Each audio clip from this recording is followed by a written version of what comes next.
ආයුබෝවන් දරු සියලුදෙනාට අපි මේ හම්බෙන්නේ රසායනිකීකරණය තුන්වෙනි වීඩියෝ එකෙන් අපේ 2021 රිවිෂන් පන්තියට මම රසායනිකීකරණය පාඩම කරන්නේ YouTube හරහා. ඉතින් ඒක අපි මම කලින් කිව්වා අප්ලෝඩ් කරනවා YouTube එකට වීඩියෝස් ටික අනිත් දරුවන්ටත් බලන්න. දරුවන්ට මෙතන මතක් කරන්න ඕන දැන් මේ වීඩියෝ කරන්නේ මම නුගේගොඩ ඉතින් කර්ෆියු තත්ත්වයක් තියෙන්නේ. දැන් අපිට කර්ෆියු අයින් කරන්න තිබ්බ දවස්වලදී කර්ෆියු අයින් කරේ නැහැ හදිස්සියේ. ඒක දීර්ඝ වුණා. ඒ නිසා ඉතින් අපිට බලාපොරොත්තු වෙච්ච විදිහට මේ රෙකෝඩින්ග්ස් කරන්න හිටියේ මම පන්තිපත් රොටරි ආයතනයේ. ඉතින් අපිට එතෙන්ට යන්න බැරි වුණා. එතෙන්ට යන්න බෑ මේ තියෙන තත්ත්වෙත් එක්ක. ඉතින් අපිට සවුන්ඩ්ස් පිළිබඳ ප්‍රශ්න තියෙනවා, වීඩියෝ එකේ ක්වොලිටි පිළිබඳ ප්‍රශ්න තියෙනවා, එඩිටින් පිළිබඳ ප්‍රශ්න තියෙනවා. ඒ වගේ විශාල ගැටලු රාශියක් මැද තමයි මේ රෙකෝඩින්ග්ස් කරන්නේ. ඉතින් දරුවෝ ඒ වීඩියෝස් බලනකොට පොඩක් ඒ තත්ත්වය තේරුම් ගන්න උත්සාහ කරන්න. ඉතින් මම හිතනවා ඒක තේරුම් ගන්න පුළුවන් වෙයි කියලා. ඒ වගේම දැන් අපි රසායනිකීකරණ ටියුට් එක පැත්තට හැරුණොත් මම රසායනිකීකරණයේ ටියුට් එක ඒක සම්පූර්ණ સિદ્ધාන්ත මේ විදිහට ආවරණය කරනවා. ඒ સિદ્ધාන්ත ආවරණය කරන ගමන්ම ඔයගොල්ලන්ට අභ්‍යාසය කියන්නේ સિદ્ધාන්ත නෝට් තියරි නෝට් එකේ තියෙන ප්‍රශ්නත් ඊට අමතරව රසායනිකීකරණයට ලබා දෙන අමතර නිබන්ධනයක් සාකච්ඡා කරනවා. දැන් වීඩියෝ එකේදී අපි විශේෂයෙන් ඒ රසායනිකීකරණය සඳහා ලබා දෙන අමතර නිබන්ධනයේ ගැටලු තමයි සාකච්ඡා කරන්න බලාපොරොත්තු වෙන්නේ. මම හිතන එක පැහැදිලි ඇති කියලා. නිසා ඒක හරියට අවබෝධ කරගන්න කොහොමද වෙන්නේ කියලා. ඊළඟ මේ වීඩියෝ එක බලන්න කවුරු හරි පටන් ගත්තා නම් දරුවනේ මතක තියාගන්න මේක අපි පාඩම විවරණකම කරගෙන යනවා. මේකේ අංග සම්පූර්ණ સિદ્ધාන්ත ආවරණය වෙනවා. සහ සියලු ගැටලු වර්ග මේකෙදි මම සාකච්ඡා කරනවා. නිසා යම් දරුවෙක් පළවෙනි වීඩියෝ එක දෙවෙනි වීඩියෝ එක බලලා මේක දිගටම දාන්න නැති එක සැකකින් ඉන්නවනම් විශේෂයෙන් මතක තියාගන්න මේක අපි දිගටම කරගෙන යනවා. මොකද මේක මගේ 2021 රිවිෂන් පන්තියේ මම ඉවර කරන්න බෑ.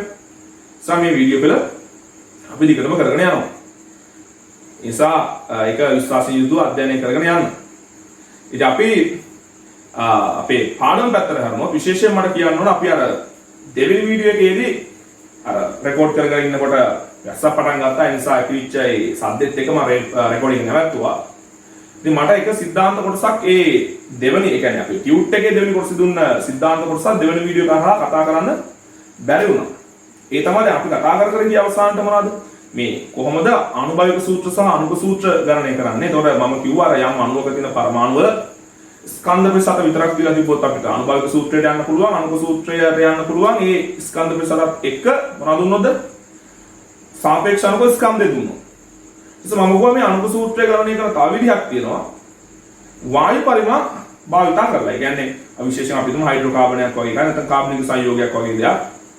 ඒ වගේ දෙයක් පුච්චලා ඒ පුච්චන්න කලින් ඒ සංයෝගය මැන ගන්න වායු පරිමාව ඊට පස්සේ ඔක්සිජන් කොච්චරක් දැම්මද කොච්චර පරිමාවක්ද ලැබිච්ච කාබන් ඩයොක්සයිඩ් පරිමාව ඉතිරි ඔක්සිජන් පරිමාව ආදිය භාවිතා කරලා අපිට අණුක සූත්‍ර නිර්ණය කරන්න පුළුවන්. ඒතර අපිට අන්නේ સિદ્ધාන්ත කොටසේ સિદ્ધාන්ත ටික ඇත්තටම සාකච්ඡා කරන්න තියෙනවා. අපි වීඩියෝ අංක 2ේදී අපිට කතා කරගන්න බැරිනවා. ඒ නිසා මම මේ වීඩියෝ එකේදී එතනින් පටන් ගන්නවා. එහෙනම් දරුවෝ පොඩක් බලන්න අපිට මේ තියෙන වායු පරිමා ඇසුරේ වායු පරිමා ඇසුරින් කොහොමද අණුක සූත්‍ර නිර්ණය කරන්නේ? දැන් මේක ඕනම සංයෝගයක අණුක සූත්‍ර නිර්ණය කරන්න නොගැලපෙන්න පුළුවන්. නමුත් අපිට මේ විභාගෙදී අණුක සූත්‍ර නිර්ණය කරන්න පුළුවන් සංයෝග සම්බන්ධ ගැටලු නිර්මාණය වෙන්නේ. ඒතරදී අපිට ගැටලු හදන්න පුළුවන් වෙනවා. විසඳන්න පුළුවන් වෙනවා. දැන් මෙතෙන්ට යන්න කලින් අපිට වායු වල උගන්වපු යම් સિદ્ધාන්ත ධර්මයක් අවශ්‍ය වෙනවා. මේක හරියට තේරුම් ගන්න කරනවා. දැන් මම හිතනවා මේක රිවිෂන් එක කරන නිසා තර වායු සම්බන්ධ ධර්ම ඔයගොල්ලන්ට තියෙනවා. ගිය අවුරුද්ද ටිකකට තියෙනවා. නැත්නම් අපි 2021 පළවෙනි පාර ලියන ළමයි වුණත් වායු පාඩම කරලා තියෙනවා. අපි ඒක සත් තේරුම් ගන්න උත්සාහ කරනවා. දැන් දරුවන්ට මෙන්න මේ කියන concept එක පොඩ්ඩක් තේරෙන්න ඕන. මේක තේරුම් නැතත් මේක ගැටලුව හදන්න පුළුවන්. කටපාඩම් කරගෙන වගේ අපි තේරුම් ගන්න උත්සාහ කරනවා. දැන් අපි හිතමු මෙන්න මෙහෙම කාරණා. දැන් මේ භාජනයේ O2 වායුව තියෙනවා. මේ භාජනයේ O2 වායුව තියෙනවා. අපි දුමු මේකේ පරිමාව 200යි ඝන සෙන්ටිමීටර කියලා. මේක පරිමාව 200යි ඝන සෙන්ටිමීටර. මේක තියෙන්නේ 1 atm පීඩනයේ 273යි කෙල්වින් උෂ්ණත්වය. අපි 298ක් දාමු කාම උෂ්ණත්වය. අපේ කාමර උෂ්ණත්වය නම් මේක නෙමෙයි. නමුත් අපි ඉතින් කාම උෂ්ණත්වය කියලා කියනකොටනේ 1 atm 298යි මේව තියෙනවා. එතකොට මේකේ අපි හිතුව මවුල N1 ප්‍රමාණයක් තියෙනවා. පරිමාව 200 ඝන සෙන්ටිමීටර. එතකොට O2 ම උනත් එකයි වෙන වායුවක් උනත් එකයි. මම හීලියම් ගන්නවා. හීලියම් කියලා වායුවක් තියෙනවා. ඒතර මේක 1 atm පීඩනයේ 298 කෙල්වින් මට මෙතන මේ 1 atm පීඩනයෙම තියාගන්න අවශ්‍යතාවයක් නැහැ. මේක 1 atm නම් මේක 1 atm කරනකොට මට ඕන කියන්න නියත පීඩනයේ නියත උෂ්ණත්වය කියන්නේ. හරිද? ඒක 2 atm නම් මේක 2 atm මේක 1000 කෙල්වින් නම් මේක 1000 කෙල්වින් තියාගන්න. ඒක ප්‍රශ්නයක් නෑ. එතකොට මේ O2 වායුව වුණත් කමක් නැහැ වෙන වායුවක් වුණත් කමක් නැහැ. වෙන වායුවක් ගන්න නම් එතකොට ඔයගොල්ලන් මේ සම්බන්ධය හොඳට තේරුම් ගන්න පුළුවන්. දැන් මෙයා කියනවා කියලා තනකො 1000ක පරිමාවක ගන්න සෙන්ටිමීටර 1000. එතකොට 200 වගේ කී ගුණයක්ද මෙතන තියෙන්නේ? මේ වගේ 5 ගුණයක් පරිමාව.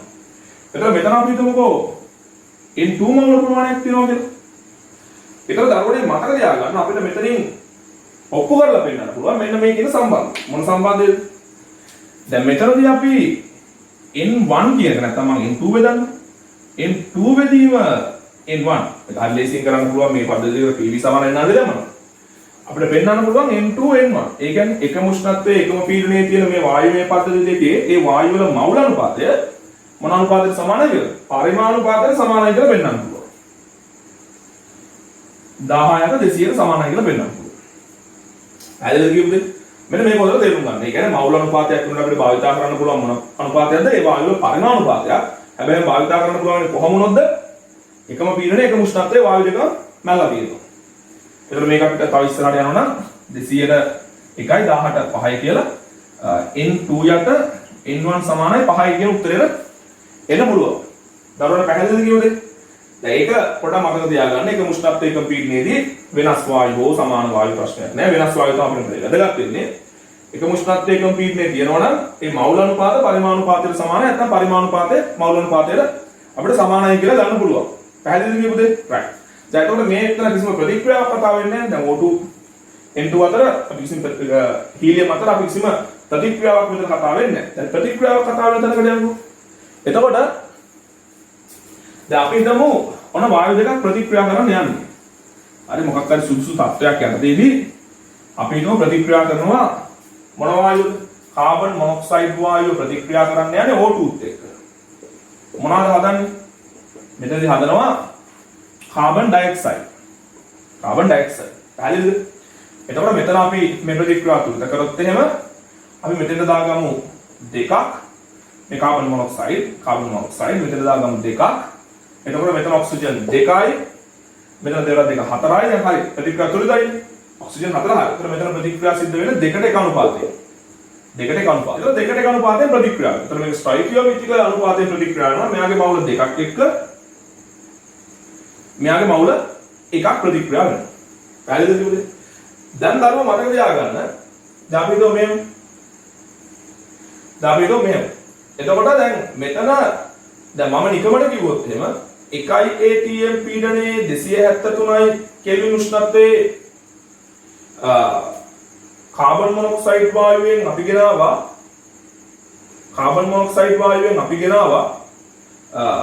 800යි ඝන සෙන්ටිමීටර කියලා හිතන්නකෝ. 800යි ඝන සෙන්ටිමීටර ගෙනාවා. 1 atm 278යි මොකක්ද උෂ්ණත්වයක් ගන්න? හරි 298යි කියලා ගන්න.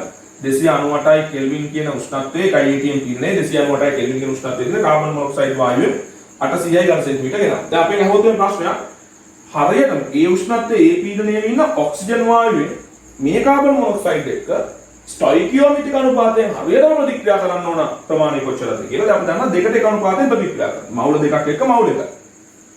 දැන් අපි දන්නවා මවුල අනුපාතය පරිමාණුපාතයට සමාන වෙනවා.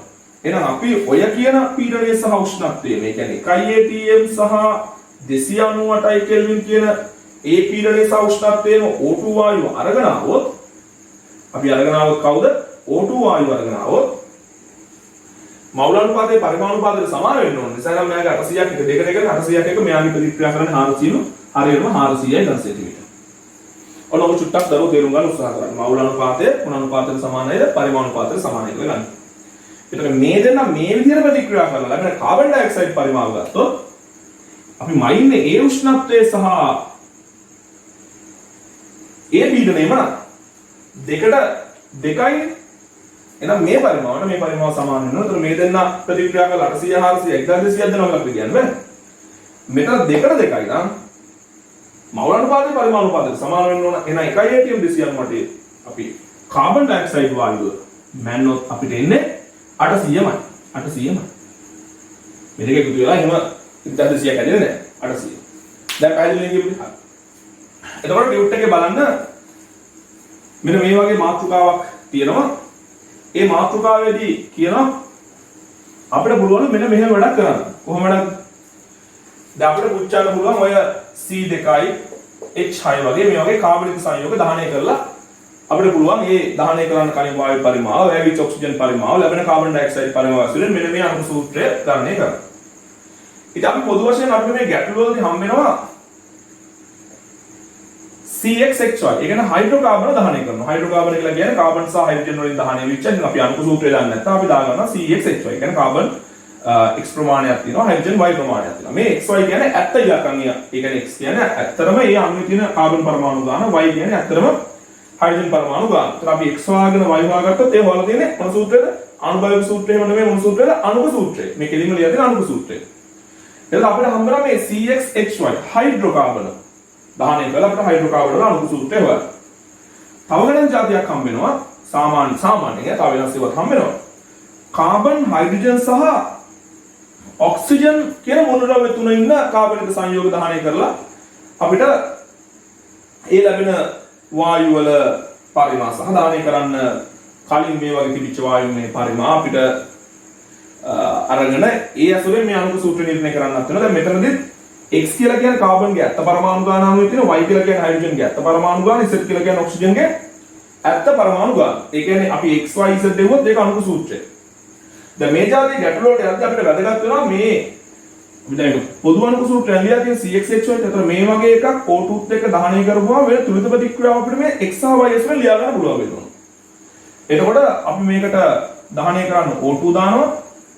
අපි අවසානට O2 තුලිත කරන්නේ මේ කාබන් ඔක්සිජන් සමග පූර්ව දහනයක් සිදු කරොත් මේ වගේ ගැටළු වලදී අපි ගන්න කාබන් ඩයොක්සයිඩ් හදනවා කියලා, CO2 කාබන් ඩයොක්සයිඩ් හදනවා කියලා. එතන අපි මෙයාගේ එකකට තමයි මෙයාගේ අණු එකක් තියෙනවා. නැත්නම් මෙයාගේ මවුල එකක් තියෙනවා කියලා හිතා ගන්න තමයි ප්‍රතික්‍රියාව තුලිත කරන්නේ. එතන මෙයාගේ එකක කාබන් x ප්‍රමාණයක් තියෙනවා. අනිවාර්යයෙන්ම කාබන් වෙන කොහෙන්වත් දෙන්නේ නැහැ. මෙතනින් විතරනේ එන්නේ. එහෙනම් අනිවාර්යයෙන්ම මෙතන x කාබන් ඩයොක්සයිඩ් ප්‍රමාණයක් හැදෙනවා නම් කාබන් තුලිත වෙනවා. එතන හයිඩ්‍රජන් වලින් ජලය හැදෙන්න ඕන. හයිඩ්‍රජන් ජලය හැදෙන්නේ හයිඩ්‍රජන් වෙන කොහෙන්වත් දෙන්නේ නැහැ. කාබනික සංයෝගයේ තියෙන හයිඩ්‍රජන් තමයි දහනය වෙන්නේ. එතන ජලය හැදෙනකොට ඒ කාබනික සංයෝගයේ තියෙන හයිඩ්‍රජන් කාබනික සංයෝගයේ තියෙන හයිඩ්‍රජන්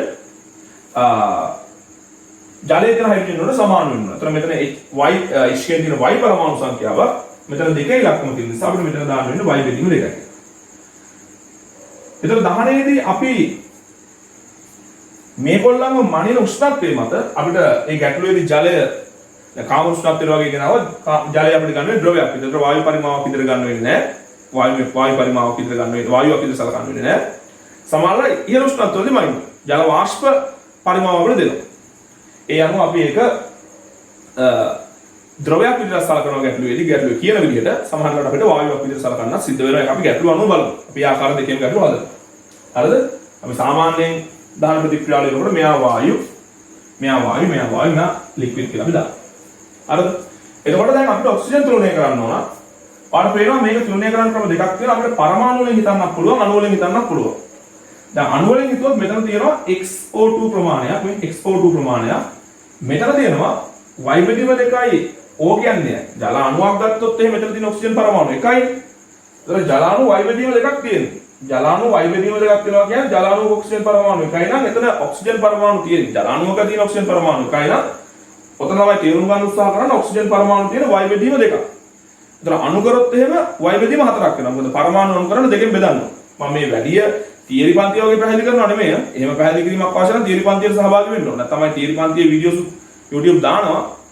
විශේෂ link එක ගිහලා ළමයිට විතරයි මම ඒක දෙන්නේ. එහෙනම් ඒක link එක ගිහලා මම එතනින් මේවා එකින් එක ලියලා පැහැදිලි කරනවා. දැන් එහෙම පැහැදිලි කරන්නේ නැහැ මේක රිවිෂන් එක නිසා. එතන මෙතන ගන්න y බෙදීම 4යි O2 අණු. එහෙනම් දැන් අපිට මුළු ඔක්සිජන් කොච්චරක් ඕනද? x දාන y බෙදීම 4ක් ඕන. එහෙනම් මෙන්න මේ ප්‍රතික්‍රියාව මේ විදිහට තුලනය කර ගැනීමේ හැකියාව දරුවන්ට තියෙනවා. නැත්නම් මේක මතක තියාගෙන හරි ඉන්න ඕන. එතන බලමු අපි කොහොමද මේ CXHY OZ ආකාරයේ ප්‍රතික්‍රියාවක් තුලනය කරන්නේ කියලා. අපි මෙයා වායුමය සංයෝගයක් විදිහට ගමු. එතන මෙතන O2 ඕඩමයක් ද්‍රවයක් නම් ප්‍රශ්නයක් නැහැ. සෙට් එකම වායු අවස්ථාවේ ඉන්න උෂ්ණත්වයක තියාගෙන මේක මැනගන්න පුළුවන්. එහෙම ගැටලුවක් නැහැ. හරි? එතකොට දැන් මෙයා කාම උෂ්ණත්වයේ ද්‍රවයක් කියලා හිතනවා. අපි හිතමු සෙල්සියස් අංශක 80 දී මෙයා වායුවක් වෙනවා කියලා. ඊට සෙල්සියස් අංශක 80 තියාගෙන මෙයාව O2 ලැබෙන කාබන් ඩයොක්සයිඩ් කියන කට්ටිය මැනගත්තාම මේ ගැටලුව ඉස්සරහට යන්න පුළුවන්. ඉස්සරහට මම කියන්න තව ඉස්සර. දැන් තමයි වායුවක් කියලා ගන්න. හරි. එතන O2 අවශ්‍ය වෙනවා. මෙතන X කාබන් ඩයොක්සයිඩ් ප්‍රමාණයක් හැදෙනවා. ඒ වගේම Y බෙදීම 4යි ජලයේ ප්‍රමාණයක් හැදෙනවා. දැන් සුපුරුදු පරිදි මේ පැත්තේ X O2 ප්‍රමාණයක් මෙතනින් Y බෙදීම 4යි O2 ප්‍රමාණයක් අවශ්‍ය වෙනවා. හැබැයි දරුවනේ මේ කාබනික සංයෝගයේ දහනය වෙන්නේ ඔක්සිජන් ගන්න සම්පූර්ණයෙන් මෙතනින් නෙමෙයි මෙතනත් යම් ඔක්සිජන් ප්‍රමාණයක් තියෙනවා. පරමාණු Z ප්‍රමාණයක් තියෙනවා අණු කරොත් ඔක Z බෙදීම දෙකක් අණු වෙනවා. පරමාණු Z ප්‍රමාණයක් තියෙනවා ඔක අණු කරොත් Z බෙදීම දෙකක් වෙනවා. එහෙනම් දැන් මේ අවශ්‍ය මුළු ඔක්සිජන් අණු ප්‍රමාණයනේ X ධන Y බෙදීම 4. මෙතන මේ X ධන Y බෙදීම 4 කියලා කියන්නේ අවශ්‍ය මුළු O2 අණු ගන්න. හැබැයි කාබනික සංයෝගයේ Y බෙදීම දෙකක් දෙනවා. එහෙනම් මෙතනින් අවශ්‍ය වෙන්නේ කොච්චරද? මෙතනින් අවශ්‍ය වෙන්නේ X ධන Y බෙදීම 4 වෙන Z බෙදීම 2යි O2 gas. මෙන්න මේ ප්‍රතික්‍රියාව තුලනය කර ගැනීමේ හැකියාව දරුවන්ට තියෙන්න ඕන මේ ගැටලු විසඳද්දී. මේ ගැටලු විසඳද්දී ලියාගන්න. ටියුට් එක හරියට කියව ගත්තොත් ඔන්න ඔය සමීකරණ දෙක ලියන්න තැන් දෙකක් තියෙනවා. මම කියවා දරුවන්ට ටියුට් එක අනිවාර්යෙන් කියව ගන්න කියලා. ඒතකොට දරුවන්ට මතක් වෙනවා මේ දෙක ලියවෙන්න කොතරම්ද කියලා. ටියුට් එකේ තියලා ගන්න එක CXHY ආකාරයේ සංයෝගයක් දහනය කිරීමේදී තුලිත ප්‍රතික්‍රියාව මේ ආකාරයි. CXHY OZ ආකාරයේ කාබනික සංයෝගයක් නැත්නම් සංයෝගයක් ග්‍රහණය කිරීමේදී පූර්ණ දහනයට ලක් වීමේදී ඒ තුලිත ප්‍රතික්‍රියාව ලියන ආකාරය මේ ආකාරයි කියලා ටියුට් එකේ තියෙනවා. හරිද? ඒක ලියා ගන්න. හරි. ඊළඟට දැන් මම පොඩ්ඩක් කියලා දෙන්නම් කොහොමද මේ වගේ සංයෝගයක් දහනය කරපුවාම මේ වගේ සංයෝගයක් දහනය කරපුවාම අපි මේ ගැටලුව විසඳන්නේ. නැත්තම් මොනවද අපි ලබා ගන්න ඕන මිනුම් කොහොමද මේ මිනුම් ලබා ගත්තාම අපි ගැටලුව විසඳන්නේ. අංක සූත්‍රය වන්න ඕන. ඉස්සලාම දරුවෝ මෙන්න මේක තේරුම් ගන්නවා. දැන් අපි යම් පීඩනයක මම XATM කියලා දාන්න. T1 කෙල්වින් කියලා උෂ්ණත්වයක තියාගෙන CXHY ආකාරයේ වායුවක් දහනය කරනවා. ඒ වායුවෙන් අපි හිතමු V1 පරිමාවක් ගන්නවා. ඊට පස්සේ ඔක්සිජන් ගන්නවා ප්‍රමාණවත් තරම් ගන්නවා මේ ගැටලුවේදී ආකාර දෙකකට එන්න පුළුවන් හරියටම ස්ටොයිකියෝමෙට්‍රිකව මෙයාට අවශ්‍ය ඔක්සිජන් ප්‍රමාණය දෙන්නත් පුළුවන් නැත්නම් දහනයට අමතර වැඩිපුර ඔක්සිජන් දෙන්නත් පුළුවන් සාමාන්‍යයෙන් එන්නේ වැඩිපුර ඔක්සිජන් තමයි සාමාන්‍යයෙන් එන්නේ එක අපිට කිව්වේ නැතත් හොයාගන්න ක්‍රමයක් තියෙනවා මම ගැටලුව විසඳද්දී කියන්නම් වැඩිපුර දාලා තියෙන හරියටම දාලා දෙන්න කියලා. ඒතර මෙයාවත් මේ ගැටලුව වල හැටියට ඒ පීඩණයම ඒ උෂ්ණත්වයම කියලා මැනගන්න. ඒ තමයි O2 දැනට ගන්න මම වැඩිපුර O2 කියලා ගන්නවා. මෙයාගේ V2 පරිමාවක් තියෙනවා. V2 පරිමාවක් තියෙනවා. දැන් මේ දෙක දාලා දහනය කරපුවාම අපිට හම්බ වෙනවා කාබන් ඩයොක්සයිඩ්. ඒ කාබන් ඩයොක්සයිඩ් එක තව හම්බ වෙනවා ඔන්න අහගන්න. අපි දැනට හිතමු කාම උෂ්ණත්වයේදී මේක මැරලා තියෙන්නේ මෙයත් වායු මෙයත් වායු කාබන් ඩයොක්සයිඩ් වායු ජලය ද්‍රව ජලය. අපිට ජලය මෙතනදී වායුවක් විතර ගන්න නැතු වෙනවා. අවශ්‍ය වුණොත් ගමු නැත්නම් සාමාන්‍යයෙන් ගන්නේ නැහැ. යාල් ද්‍රවය බවට පත් වෙනවා. ඒ කියන්නේ මේ වායු මැරලා තියෙන උෂ්ණත්වය සහ පීඩනයේදී ජලය ද්‍රවයක් කියලා ගන්න. ඒතකොට අපිට කාබන් ඩයොක්සයිඩ් එනවනේ නේද? හැබැයි අපි මෙතන වැඩිපුර ඔක්සිජන් දාලා තිබ්බොත් මෙතනින් එනවා ඉතිරි ඔක්සිජන් ටිකක් එනවා. ඉතිරි ඔක්සිජන් ටිකක් එනවා. ඒතකොට මේකම ඉන්නේ XATM පීඩනයේ T1 කෙල්වින් උෂ්ණත්වයේ පැල් දැන් මෙතන පරිමාණ මම V3 කියලා ගන්නවා. V3 කියලා ගන්නවා. දැන් මේ ගැටලුව විසඳද්දී අපිට මේ දහනය කරන සංයෝගයේ වායු පරිමාව ඕන. දහනය කරන භාවිතා කරන ඔක්සිජන් වල වායු පරිමාව ඕන. ඒ වගේ මෙතනින් තොර බේර ගන්න ඕන. ඇත්තටම මෙතනින් අපිට ඕන ඒ දහනයට අවශ්‍ය වෙච්ච ඔක්සිජන් ප්‍රමාණය අවශ්‍ය වෙනවා. අපි මේ භාවිතා කරේ වැඩිපුර. එතකොට මෙතන කාබන් ඩයොක්සයිඩ් වායු පරිමාවක් ඕන. දැන් අපිට ඔය කාබන් ඩයොක්සයිඩ් වායු පරිමාව හොයාගන්න නම් මේ ඔක්සිජන් ටික මෙතනින් අයින් කරන්න. ඉතිරි ඔක්සිජන් ටික. ඇත්තටම ඉතිරි ඔක්සිජන් ටික අයින් කරපුවාම මේ ආරම්භයේදී භාවිතා කරපු ඔක්සිජන් වලින් ඉතිරි ඔක්සිජන් ටික අඩු කරපුවාම ඇත්තටම සංයෝගයේ දහනය කරන්න වැය වෙච්ච ඔක්සිජන් ටික හොයාගන්නත් පුළුවන්. ගන්න හදන එක තෝරනවා. ඒතර මෙතන මෙන්න මේ දෙන්න දෙකට කඩා ගන්න. මොනවා කරන්නද? හරියටම ලැබිච්ච කාබන් ඩයොක්සයිඩ් පරිමාව හොයාගන්න සහ ඉතිරි ඔක්සිජන් ටික හොයාගෙන ඒ හරහා අවශ්‍ය වුණොත් අපිට දහනය සඳහා හරියටම ස්ටොයිකියෝමෙට්‍රිකව වැවිච්ච ඔක්සිජන් ප්‍රමාණය හොයාගන්න ඔය ආදී කාරණා සඳහා මේ දෙක දෙකට බෙදනවා. මේක බෙදන්න පුළුවන් මෙන්න මේ වායුව අපිට යවන්න පුළුවන් පොටෑසියම් හයිඩ්‍රොක්සයිඩ් KOH ජලීය KOH වගේ NaOH වගේ KOH වගේ බාෂ්පීක ද්‍රාවණයක් තුල යවනවා. සාමාන්‍යයෙන් එහෙමයි ගැටලුවේදී වෙන්නේ. KOH වගේ ද්‍රාවණයක් තුල යවනවා. එතකොට KOH තුල යවලා මෙහෙන් ද්‍රාවණයෙන් අහප ද්‍රාවණය බුබුලණය කරනවා කියලා හිතනවා. බුබුලණය කරලා අහප එන වායුව එකතු කර ගන්නවා. එකතු කර ගන්නකොට විශේෂයෙන් මේ සටහන දාගන්න ටියුබ් එකේ තියෙනවා තමයි. මෙතන විශේෂයෙන්ම මේ පොටෑසියම් හයිඩ්‍රොක්සයිඩ් කාබන් ඩයොක්සයිඩ් එක ප්‍රතික්‍රියා කරලා පොටෑසියම් කාබනේට් බවට පත් වෙනවා කියලා හිතන්න. ඒ කියන්නේ වායුව ඇතුළට ද්‍රාවණයේ තුලට කාබන් ඩයොක්සයිඩ් ගියාට ද්‍රාවණයේ තුලට කාබන් ඩයොක්සයිඩ් ගියාට එළියට එන්නේ මෙතන තියෙන ඔක්සිජන් විතරයි. ඒ කියන්නේ ඉතිරි ඔක්සිජන් විතරයි. අපි හිතමු මෙයාගේ පරිමාණ V4 කියලා. එතකොට දැන් අපිට මෙතනින් ගන්න පුළුවන් දත්ත තමයි මේ බලන්න CXHY. මෙයාගෙන් V1 පරිමාවක් භාවිතා කරලා තියෙනවා. වැවෙච්ච O2 මම මේ කියන්නේ භාවිතා කරපු O2 නෙමෙයි වැවෙච්ච O2 වෙන්නේ V2 වලින් අන්නර ඉතිරි ටික අයින් කරන්න V4. දැන් මේ ටික දරුවන්ට ලියා ගන්න පුළුවන් වෙනවා අවබෝධ කරගන්න. හරි? වීඩියෝ එක නවත්තලා ලියා ගන්න අවබෝධ කරගන්න. ඊළඟ කාබන් ඩයොක්සයිඩ් පරිමාව අපිට ගන්න පුළුවන්. දැන් මෙතන V3 තිබ්බා එළියට ආවි V4 එහෙනම් V3 වලින් V4 ගියාම එන්නේ අර ද්‍රාවණයේ ගිරවිච්ච කාබන් ඩයොක්සයිඩ් පරිමාව. ඒ කියන්නේ V3 V4 කියලා ගන්න පුළුවන්. ප්‍රධාන වශයෙන් මෙන්න මේ පරිමාත්‍ර ලබා ගැනීමේ හැකියාව දරුවන්ට තියෙන්න ඕන. එතකොට මෙන්න මෙතනදී විශේෂයෙන් මතක තියාගන්න මේ දහනයේ දී ලැබුණු වායු මිශ්‍රණය කිව්වොත් කාබන් ඩයොක්සයිඩ් සහ ඉතිරි ඔක්සිජන්. ඉතිරි ඔක්සිජන් එන්නේ මෙතනින් වැඩිපුර භාවිතා කරොත් ඒගොල්ලෝ විශේෂයෙන් කිව්වොත් එහෙම හරියටම ස්ටොයිකියෝමෙට්‍රික් ඔක්සිජන් භාවිතා කරා කියලා එහෙම මෙතන ඉන්නේ කාබන් ඩයොක්සයිඩ් විතරයි. හරි මම මේ concept එක මේ සම්පූර්ණ ගැටලුව කතා කරන්නේ ජලය ද්‍රව විදිහට තියාගන්න. හරි. එතකොට මේ ඉතිරි වායු මිශ්‍රණයෙන් මේක පොටෑසියම් හයිඩ්‍රොක්සයිඩ් වලින් බුබුලණය කරලා මෙතනින් බුබුලණය කරාට වඩා වෙනස් වෙච්ච අඩු වෙච්ච වායු පරිමාවක් ආවොත් ඒ අඩු වීම තමයි කාබන් ඩයොක්සයිඩ් වායු පරිමාව වෙන්නේ. දැන් මේ ප්‍රමාණවත් දැනට ඔය ටියුට් එකේ තියෙන ගැටලු ටික හදන්න තව පුංචි කොටස් ටිකක් තියෙනවා. ඒක මම වීඩියෝ 5 හෝ 6 දී කියලා දෙනවා. ඒ ගැටලු ටික තියෙන අභ්‍යාස මාලාවේ ඒ ගැටලු විසඳලා තව ටිකක් මේකේ සංකීර්ණ ගැටලු කතා කරනවා. දැනට දරුවන්ට සමතුලිත තුලිත ප්‍රතික්‍රියා දෙක ලියා ගන්නත් ඒ වගේම මෙන්න මේ සිද්ධිය තේරුම් අරගෙන ඒ ගැටලුවේ දීලා තියෙන දත්ත වලින් පැහැදිලිව හයිඩ්‍රෝකාබනේ පරිමාව ඊට පස්සේ ඔක්සිජන් වායු පරිමාව ඊට පස්සේ ලැබිච්ච කාබන් ඩයොක්සයිඩ් වායු පරිමාව මේ ඔක්සිජන් වායු පරිමාවක විශේෂ මතක තියාගන්න ප්‍රතික්‍රියාවට අපි ආරම්භයේ දුන්න එක නෙමෙයි අපිට වැදගත් වෙන හරියටම ස්ටොයිකියෝමෙට්‍රික් ප්‍රතික්‍රියාව වෙච්ච ප්‍රමාණය. ඔන්න ඔය නිර්ණය කර ගැනීම හැකියාව දරුවන්ට තියෙනවා. ඒක පැහැදිලි හරි. දැන් ඊට පස්සේ බලමු කොහොමද මේ දත්ත මේ වායු පරිමා අපිට අණුක සූත්‍රය ලබා ගන්න භාවිතා කරන්නේ මොනවද ලියන්න ඕන සම්බන්ධතා අන්නේ කියන කාරණේ පොඩ්ඩක් බලමු. දැන් ඔයගොල්ලෝ දන්නවා CXHY ආකාරයේ සංයෝගයක් ගන්න කරොත් අපිට x ධන y බෙදීම 4යි O2 ප්‍රමාණයක් වැය වෙනවා. මෙයාගේ x ධන y බෙදීම 4. හරි? මෙයාගේ එක අණුවක් නම් මෙයාගේ O2 x ධන y බෙදීම 4ක් අණු. මෙයාගේ මවුල එකක් නම් මෙයාගේ x ධන y බෙදීම 4යි මවුල ප්‍රමාණයක් වැය වෙනවා. හරි? එතකොට මෙතනදී x කාබන් ඩයොක්සයිඩ් ප්‍රමාණයක් ලැබෙනවා y බෙදීම දෙකක් ජලය ලැබෙනවා. එතකොට කාබන් ඩයොක්සයිඩ් මෙයාගේ එකකට මෙයාගේ x ප්‍රමාණයක් ලැබෙනවා. ඒ කියන්නේ මෙයාගේ මවුල එකකට මෙයාගේ x මවුල ප්‍රමාණයක් ලැබෙනවා. ලියා ගන්න වෙන්නේ. හරි. දැන් එතකොට දරුවනේ මේ ප්‍රතික්‍රියාව හරියටම මේ එකට x දාන y බෙදීම 4 නෙමෙයි අපි මෙයාගෙන් කැමති මවුල ප්‍රමාණයක් අරගත්තොත් විශේෂයෙන් මතක තියාගන්න මෙයාගෙන් ඒ වැය වෙන ප්‍රමාණය වෙන්නේ එකට x දාන y බෙදීම 4 සහ ලැබෙන්නේ x මවුල ප්‍රමාණයක්. මේ දැන් අපි මම විශේෂයෙන් කියන්නේ මෙන්න මෙහෙම දැන් මේ ප්‍රතික්‍රියාවේ ස්ටොයිකියෝමෙට්‍රික් එක ගත්තොත් in CXHY in carbon dioxide කියලා සම්බන්ධයක් ලියුවා. එතකොට මේ කියන්නේ මොකක්ද? හයිඩ්‍රෝකාබනේ මවුල බෙදීම කාබන් ඩයොක්සයිඩ් වල මවුල විශේෂයෙන් මතක තියාගන්න දරුවනේ.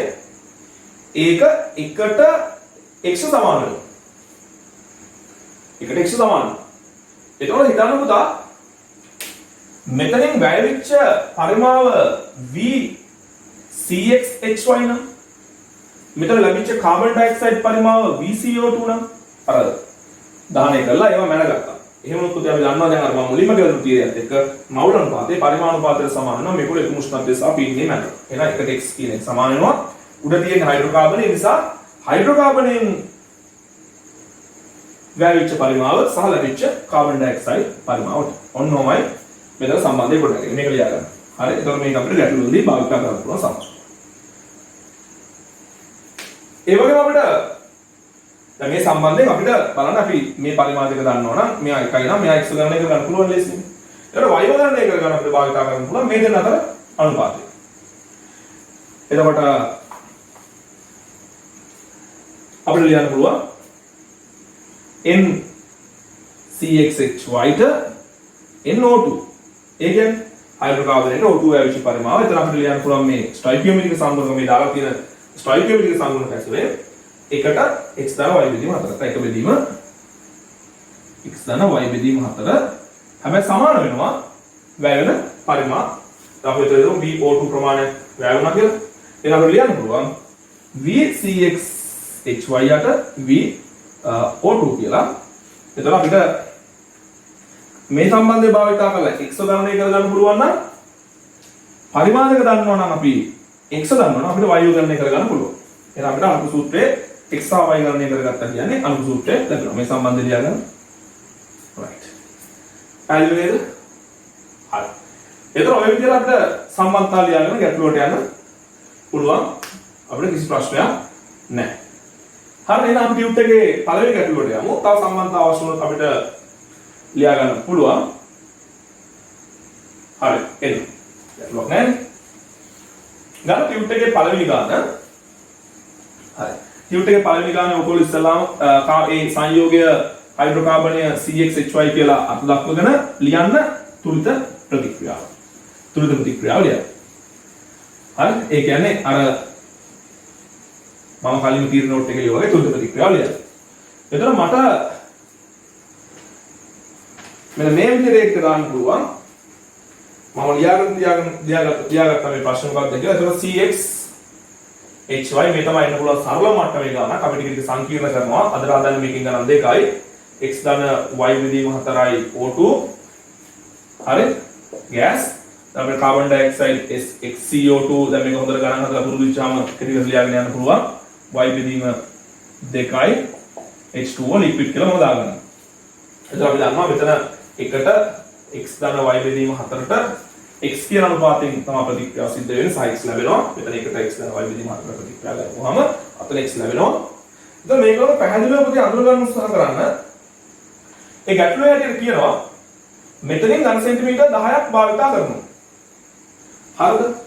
ඊට පස්සේ ආරම්භයේදී බලන්න කියනවා මේ O2 වලින් ඝන සෙන්ටිමීටර් 100ක් භාවිතා කරනවා කියලා. ඊට පස්සේ අපිට කියනවා ඝන සෙන්ටිමීටර් 80ක පරිමාවක් ලැබිලා ඒක කේවස් තුලින් යවුවම 40ක වෙනසක් වෙනවද?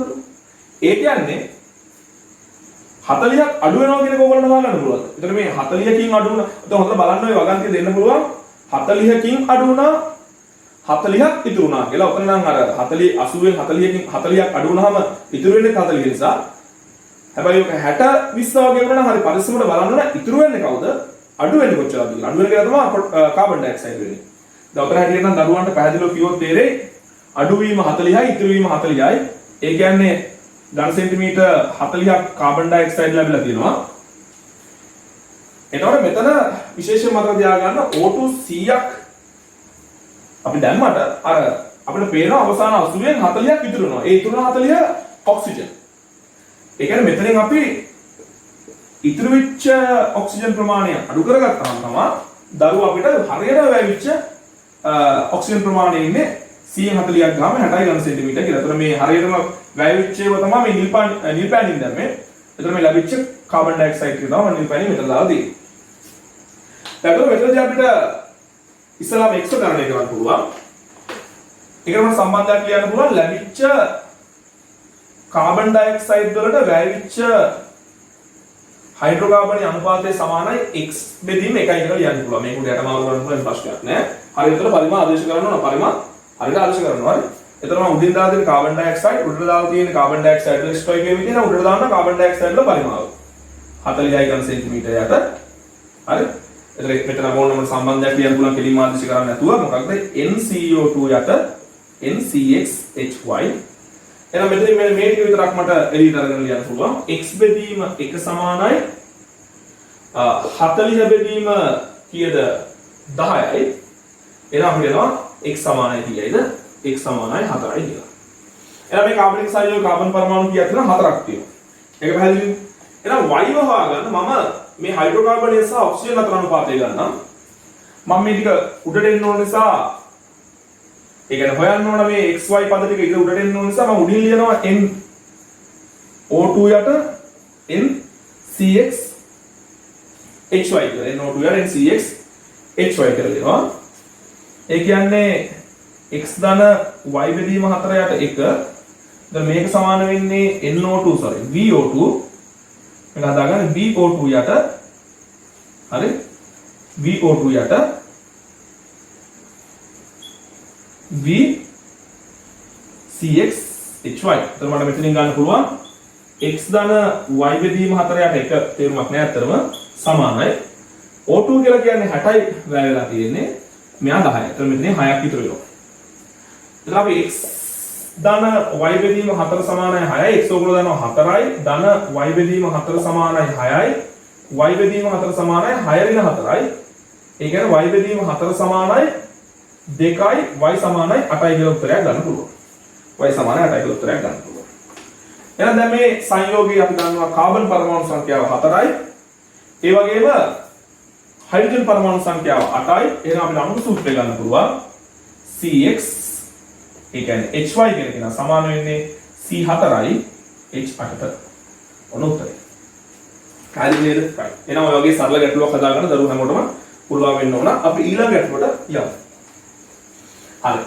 ඊළඟ එකේ මම ඔයගොල්ලන්ට කියනවා හදමු මේ දරුවෝ ඉන්නවනම් වීඩියෝ එක නවත්තලා දැන් ඉස්සරලාම ඔය x y z දාලා කාබන් වලට x හයිඩ්‍රජන් y කියලා දාගෙන ඔක්සිජන් z කියලා දාගෙන ඒ x y z ඇතුළේ අණු සූත්‍රය ලියලා ප්‍රතික්‍රියාව තුලිත කරන්න පුළුවන් දැන් හැමෝටම වීඩියෝ එක නවත්තලා.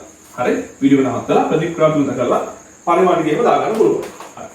එතකොට ඔතන තිබ්බේ cx hy OZ අපිට මතකයි නම් කෙලිම ලියන්න පුළුවන් x ධන y බෙදීම 4 ඍණ z බෙදීම 2 O2 ප්‍රමාණයක් වැය වෙලා x කාබන් ඩයොක්සයිඩ් ප්‍රමාණයක් එක්ක අපිට y බෙදීම 2යි ජලය ලබා දෙනවා. පැහැදිලිද? හරි. එතකොට අපි බලමු ගැටලුවේ හැටියට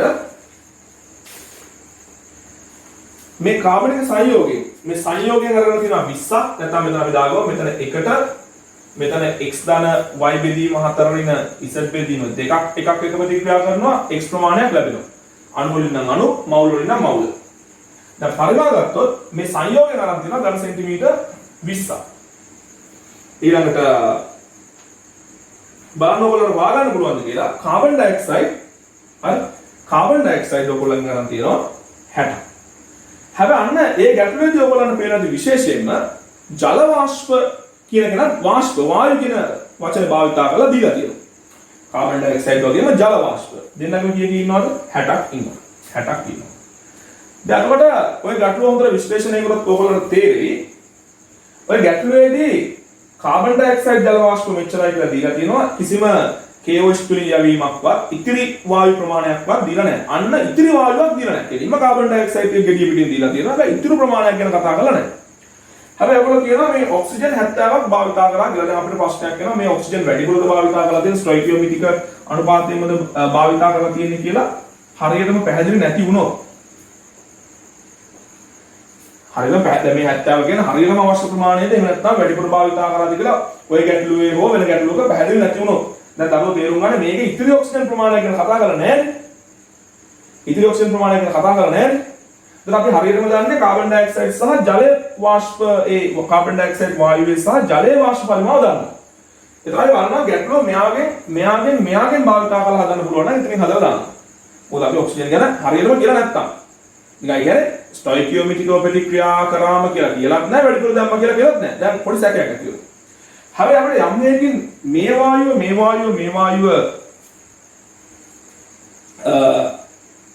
අරගෙන ගාන හදන්න බැයි නම් ඒ දත්ත ප්‍රමාණවත් නොවේ නම් ඒ කියන්නේ අපිට 70 කියන පරිමාණ භාවිතා කරන්න වෙනවා නම් ඒ කියන්නේ දරුවනේ එතන ස්ටොයිකියෝමෙට්‍රික තමයි ප්‍රතික්‍රියා වෙලා තියෙන්නේ. ඒක ස්ටොයිකියෝමෙට්‍රික නොවුනා නම් අපිට ඉතිරි ඔක්සිජන් ප්‍රමාණයක් හොයාගන්න ගැන අදහසක් දෙනවා. එහෙම අදහසක් දිලා නැහැ. ඉතින් අපි මෙතනදී ප්ලෑන් කරනවා ඉස්සෙල්ලාම x හොයාගෙන y හොයාගෙන ඊට පස්සේ z හොයාගන්න. එතකොට අපිට x හොයාගන්න හරිම ලේසි. මම කෙලින්ම ආදේශ කරන්නම්. NCO2 යට NCXHY සමාන වෙන්න ඕන. x බෙදීම 1ට සමාන වෙන්න ඕන 60 බෙදීම 20ට. එතකොට මේකෙන් අපිට කෙලින්ම උත්තරයක් ගන්න පුළුවන් x සමානයි 3යි කියලා. x සමානයි 3යි කියලා. පැහැදිලිද? ඊට පස්සේ අපිට y හොයාගන්න යන්න පුළුවන්. y හොයාගන්න යන්න පුළුවන්. ඒ සමන් y හොයාගන්නේ ජලය සම්බන්ධ දත්තරික සහ කාබනික සංයෝගය සම්බන්ධ දත්තරික ලබා ගන්නවා. එතකොට මෙතන මම NH2O උඩට දාලා NCXHY කියන නැත්නම් ජලයේ මවුල උඩට දාලා හයිඩ්‍රෝකාබනයේ මවුල මේක ඇත්තටම CXHY නෙමෙයි ලිව්වට CXHY OZ වෙන්න ඕන. OZ වෙන්න ඕන. හරියට කියනවා. එතකොට මෙතන අනුපාතය වෙන්නේ y බෙදීම 4 යට 1 සමානයි. එතකොට මේ මවුල අනුපාතය සමාන වෙන්න ඕන ස්ටොයිකියෝමෙට්‍රික අනුපාතය නැත්නම් මේ මවුල අනුපාතය සමාන වෙන්න පුළුවන් වෙන ඕන පරිමාණ අනුපාතය. එතකොට 60 බෙදීම කීයක් දෙන්නේ? 60 බෙදීම 20ක් වෙනවා. 60 බෙදීම 20ක් වෙනවා. එතකොට මෙතන උත්තරයක් එනවා y බෙදීම 4 සමානයි 3යි කියලා. y සමානයි 4ක් 3 12යි කියලා එනවා. y සමානයි මෙතන විශේෂ මතක තියාගන්න මේ y බෙදීම 4 නෙමෙයි. නේද? y බෙදීම 4 නෙමෙයි. මෙතන y බෙදීම 2. මෙතන y බෙදීම 2. y බෙදීම 2 හරි. y බෙදීම 2. සා මෙතන y බෙදීම 2. y බෙදීම 2. ඒක මෙතනත් y බෙදීම 2යි. 2 3 6යි. 6යි. y සමානයි 6යි. දැන් මේ සංයෝගයේ කාබන් පරමාණු 3යි හයිඩ්‍රජන් පරමාණු 6යි. දැන් අපිට යන්න පුළුවන් Z හොයාගන්න. Z ඉන්නේ මෙතන x සහ y දන්න නිසා අපිට Z හොයාගන්න පුළුවන්. හරිද? x සහ y දන්න නිසා අපිට Z හොයාගන්න පුළුවන්. මම යනවා Z හොයාගන්න මෙන්න මෙහෙම. මම ලියනවා NO2. මෙතන ලියවෙ H2O නේ. මෙතන ලියනවා NO2. NO2 යට NCXHY OZ. හයිඩ්‍රෝකාබනයෙන් භාවිත කරනවා. එතකොට මේ එක වෙන නිසා. හරි ලේසි. එතකොට O2 x දාන y බෙදීම 4 වෙන z බෙදීම 2 යට එක සමාන වෙනව මොකද්ද? ඒ වැවිච්ච O2 සහ හයිඩ්‍රෝකාබනයේ පරිමාත්‍ර අනුපාතය මේ මවුල අනුපාතය සමාන වෙන්න ඕනේ. එතකොට 70 බෙදීම අපිට 20යි කියලා ගන්න පුළුවන්. එතකොට 2 බෙදීම 7යි. මම මේක සුළු කරන්නම්. එතකොට මෙතන x කියලා කියන්නේ කීයද? x කියලා කියන්නේ 3යි. done. y කියලා කියන්නේ කීයද? y කියලා කියන්නේ 6යි. එතකොට 6 බෙදීම 4. 6 බෙදීම 4. ඍණ z බෙදීම 2 සමානයි. මෙතන එනවා 7 බෙදීම 2ක් ඕන අපිට දා ගන්න පුළුවන් එක 3.5 කියලා. 3.5 කියලා. එතකොට මෙතන එනවා 6 බෙදීම 4 ඍණ z බෙදීම 2 සමානයි. මේ තුන එහා පැත්තට ගියාම ඍණ 3ක් වෙනවා. ඒ කියන්නේ 0.5යි. ඒ කියන්නේ z බෙදීම 2 සමානයි 6 බෙදීම 4 කියන එක අපිට ගන්න පුළුවන් 3 බෙදීම 2යි අඩු කිරීම 0.5. z බෙදීම 2 හැපතර නැග 0.5 වෙනතර ගෙනවා. එතන මෙතන එනවා z බෙදීම 2 සමානයි 3 බෙදීම 2 කියන්නේ 1.5යි. හරි? 0.5යි z සමානයි 2යි කියලා උත්තරයක් එනවා. z සමානයි 2යි කියලා උත්තරයක් එනවා. 1.5 0.5 කියන්නේ 1යි කරා 2 2යි. එහෙනම් මේක අනුක සූත්‍රය අපිට ගන්න පුළුවන් c x කියලා කියන 3යි. අතරදරු මට මේකේ උත්තර මතක නැහැ. ඒ නිසා මොකද එකපාරක් හදලා ගත්තට පස්සේ ඒ ගාන ආයෙත් බලන වෙලාවක් නැහැ. මෙතන කාබන් වෙනවා 3ක්, හයිඩ්‍රජන් වෙනවා 6ක්, ඔක්සිජන් වෙනවා 2ක්. දැන් මේක තමයි මේ කාබනික සංයෝගයේ අනුක සූත්‍රය වෙන්නේ. එහෙනම් මේ තමයි කාබන් සහ හයිඩ්‍රජන් පමණක් ඉන්න සංයෝගයක් සහ කාබන්, හයිඩ්‍රජන්, ඔක්සිජන් පමණක් ඉන්න සංයෝග දෙකේ අනුක සූත්‍ර ගන්න වෙන පුළුවන් සරලම ගැටලු. සාමාන්‍යයෙන් විභාගන මට්ටමේ ගැටලුත් මේ වගේ වෙන්න පුළුවන්. ඊට වඩා සංකීර්ණ නොවන අවස්ථාවක් තියෙනවා. මේ වගේම ගැටලු එනවා. ඒ නිසා මේ තව අමාරු ගැටලු නැතත් අඩුතරමේ මේ මට්ටමේ ගැටලුවක් හදන්න පුළුවන් හැකියාව තියෙනවා. දැන් මේකේ තව ටිකක් සංකීර්ණ වෙන ගැටලු මම වීඩියෝ අංක 5 හෝ 6 දී ඉස්සරහට හදනවා. පැහැදිලිද? එතකොට අපිට දැන් නිබන්ධන අංක 2 නැත්නම් දෙවන කොටසේ ටියුට් එකේ දෙවන කොටස බදාල සිද්ධාන්ත සහ ගැටලු කීපයක් තමයි මේ විසඳුවේ. දැන් අපිට යන්න පුළුවන් ඔයගොල්ලන්ට දුන්න ටියුට් අංක 3 නැත්නම් ටියුට් නම්බර් 3 ඒකේ තනිකරම තිබ්බ ගැටලු ඒ ගැටලු වලට උත්තර ටික සාකච්ඡා කරමු. තුන්වෙනි ටියුට් එකට යමු. අතර මේ වීඩියෝ එක සම්පූර්ණයෙන්ම මේ තුන්වෙනි ටියුට් එක ගන්න සාකච්ඡා කරන්න තිබිච්ච වීඩියෝ එක. නමුත් අපිට දෙවෙනි වීඩියෝ එකේදී දැන් කොටසක් මැගරිච්ච නිසා අපිට ඒ කොටස මේ වීඩියෝ එකේදී සාකච්ඡා කරන්න උනා. ඒත් අපිට මේ වීඩියෝ නම්බර් එක නෙමෙයි වැදගත් වෙන්නේ. අපි අංග සම්පූර්ණව මේ સિદ્ધාන්ත සහ ප්‍රශ්න ටික සාකච්ඡා කරන ඉස්සරහට යන්න ඕන. ඉතින් අපි තුන්වෙනි ටියුට් එකට අදාළ සැලකුණු ප්‍රශ්න ප්‍රමාණයක් අපි අද සාකච්ඡා කරමු උත්සාහ කරමු. අපිට සමාඩ අවසන් කරන්න පුළුවන් වෙන එකක් නෑ. නමුත් ඒක අපි ඊළඟ වීඩියෝ එකේදී සාකච්ඡා කරලා අවසන් කරමු. හරි. එහෙනම් මේකෙදි සම්පූර්ණයෙන්ම පළවෙනි ප්‍රශ්නය පදනම් වෙන්නේ කාබන් 12 සමස්ථානිකයේ පරමාණු ස්කන්ධය අපි දන්නවනම් අපිට දෙවලද අණුවකව පරමාණු ස්කන්ධය දුන්නොත් කොහොමද සාපේක්ෂ පරමාණු ස්කන්ධය හොයාගන්න කියන කාරණේ තමයි ප්‍රධාන වශයෙන් පදනම් වෙලා තිබ්බේ. එතකොට පළවෙනි කරුණේදී ඔයගොල්ලන්ට කියනවා M කියලා පරමාණුවක් තියෙනවා. මේ පරමාණු ස්කන්ධය දින තියෙනවා ඔයගොල්ලන්ට 1.79 එක වැඩි කිරීම 10 ඍණ 25 කිලෝග්‍රෑම් කියලා. එතකොට කාබන් 12 සමස්ථානිකයේ පරමාණුක දින තියෙනවා ස්කන්ධය 1.99 වැඩි කිරීම 10 ඍණ 26 කිලෝග්‍රෑම් කියලා. එතකොට අපි අහනවා මේ පරමාණුවේ සාපේක්ෂ පරමාණු ස්කන්ධය. ඒක අපි දන්නවා මම සමීකරණ ලියලා ඉන්නේ අපි පළවෙනි වීඩියෝ එකේදී මේ සමීකරණ සාකච්ඡා කරලා තියෙනවා. එතකොට සාපේක්ෂ පරමාණු ස්කන්ධය මම කිව්වා સિદ્ધාන්ත සටහනේ නම් ලියාගද්දි මේ පරමාණුක ස්කන්ධය දුන්නාම අපිට ඒක සාපේක්ෂ පරමාණු ස්කන්ධය කියලා ලියන්න පුළුවන්. සාපේක්ෂ සමස්ථානික ස්කන්ධය කියලා ලියන්න පුළුවන්. මොකද අපි මෙතනදී අවධානය යොමු කරන්නේ තෝරා ගන්නාලාද පරමාණුවකට සමහරලාගේ මූලද්‍රව්‍යයේ තව සමස්ථානික තියෙන්න පුළුවන්. ඒ නිසා ඒක මූලද්‍රව්‍යයේ නියෝජනය කරන සාපේක්ෂ පරමාණු ස්කන්ධය නෙවෙයි. ඒක සමහරලාවට ඒක සමස්ථානික කීපයකින් සමන්විත නම් ඒකේ අදාළ සමස්ථානිකයේ සාපේක්ෂවගේ තමයි ඉන්නේ. ඒක ගැන හිතන්න ඕනේ නැහැ අතරම. ඒක වල සාපේක්ෂ සමස්ථානික ස්කන්ධය කියලා භාවිත කරන්න පුළුවන්. සාපේක්ෂ පරමාණු ස්කන්ධය කියලා භාවිත කරන්න පුළුවන්. ඒක ගැටලුවක් නැහැ. ඒ නිසාම සාපේක්ෂ පරමාණු ස්කන්ධය කියලා ලියන්න. ඒතර සාපේක්ෂ පරමාණු ස්කන්ධය මට ටිකක් වේගෙන් මේ කොටස හදාගෙන යන්න වෙයි. එච්චර අමාරු ගැටලු නෙමෙයි තියෙන්නේ. එහෙනම් සාපේක්ෂ පරමාණු ස්කන්ධය කියන්නේ ඒ දෙනවල පරමාණු ස්කන්ධය 1.79 ගුණ කිරීම 10 කිලෝග්‍රෑම් බෙදන්න වෙනවා කාබන් 12 සමස්ථානික ස්කන්ධයෙන් 12න් එකකින්. ඒක විශේෂයෙන් සැලකීමක් වෙනවා මෙන්න මේ ඒකක දෙක සමාන වෙන්න ඕන. 1.99 ගුණ කිරීම 10 කිලෝග්‍රෑම්. දැන් කාබන් පරමාණුවේ නෙමෙයි අතරම බෙදන්න ඕන අපි මේ බලන්නේ අපේ අර කාබන් පරමාණුවේ 12 සමස්ථානිකයේ පරමාණුවකින් 12න් එකක කැලල වගේ තිබුණේ නැද්ද කියලා. එතකොට මේ ඉර යට තියෙන්න ඕන කාබන් 12 සමස්ථානිකයේ පරමාණුක ස්කන්ධේ 12න් එක ප්‍රමාණය. ඒ නිසා අපිට මේක 12න් බෙදන්න වෙනවා. නැත්නම් 12න් පංගුවක් ගන්න වෙනවා. එතකොට ඔයගොල්ලෝ මේක සුළු කරපුවාම උත්තරේ 108ක් එන්න ඕන. මම සුළු කිරීම අරගෙන තියෙන කාලේ. හරි. එතකොට මේ 1 2ට යනවා. 1 2 කියලා කියන්නේ ඒක විශේෂයෙන් අපිට අදාළ පරමාණු ස්කන්ධය දීලත් නැහැ. කාබන් පරමාණු ස්කන්ධය ග්‍රෑම් කිලෝග්‍රෑම් වලින් දීලත් නැහැ.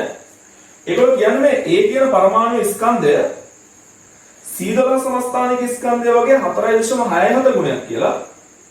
C12 සමස්ථානිකයේ වගේ 4.67 ගුණයක් කියලා අපි කියනවා සාපේක්ෂ පරමාණු ස්කන්ධය. සාපේක්ෂ පරමාණු ස්කන්ධය කියන්නේ කාබන් 12 පරමාණු වගේ කී ගුණයක්ද කියන එක නෙමෙයි.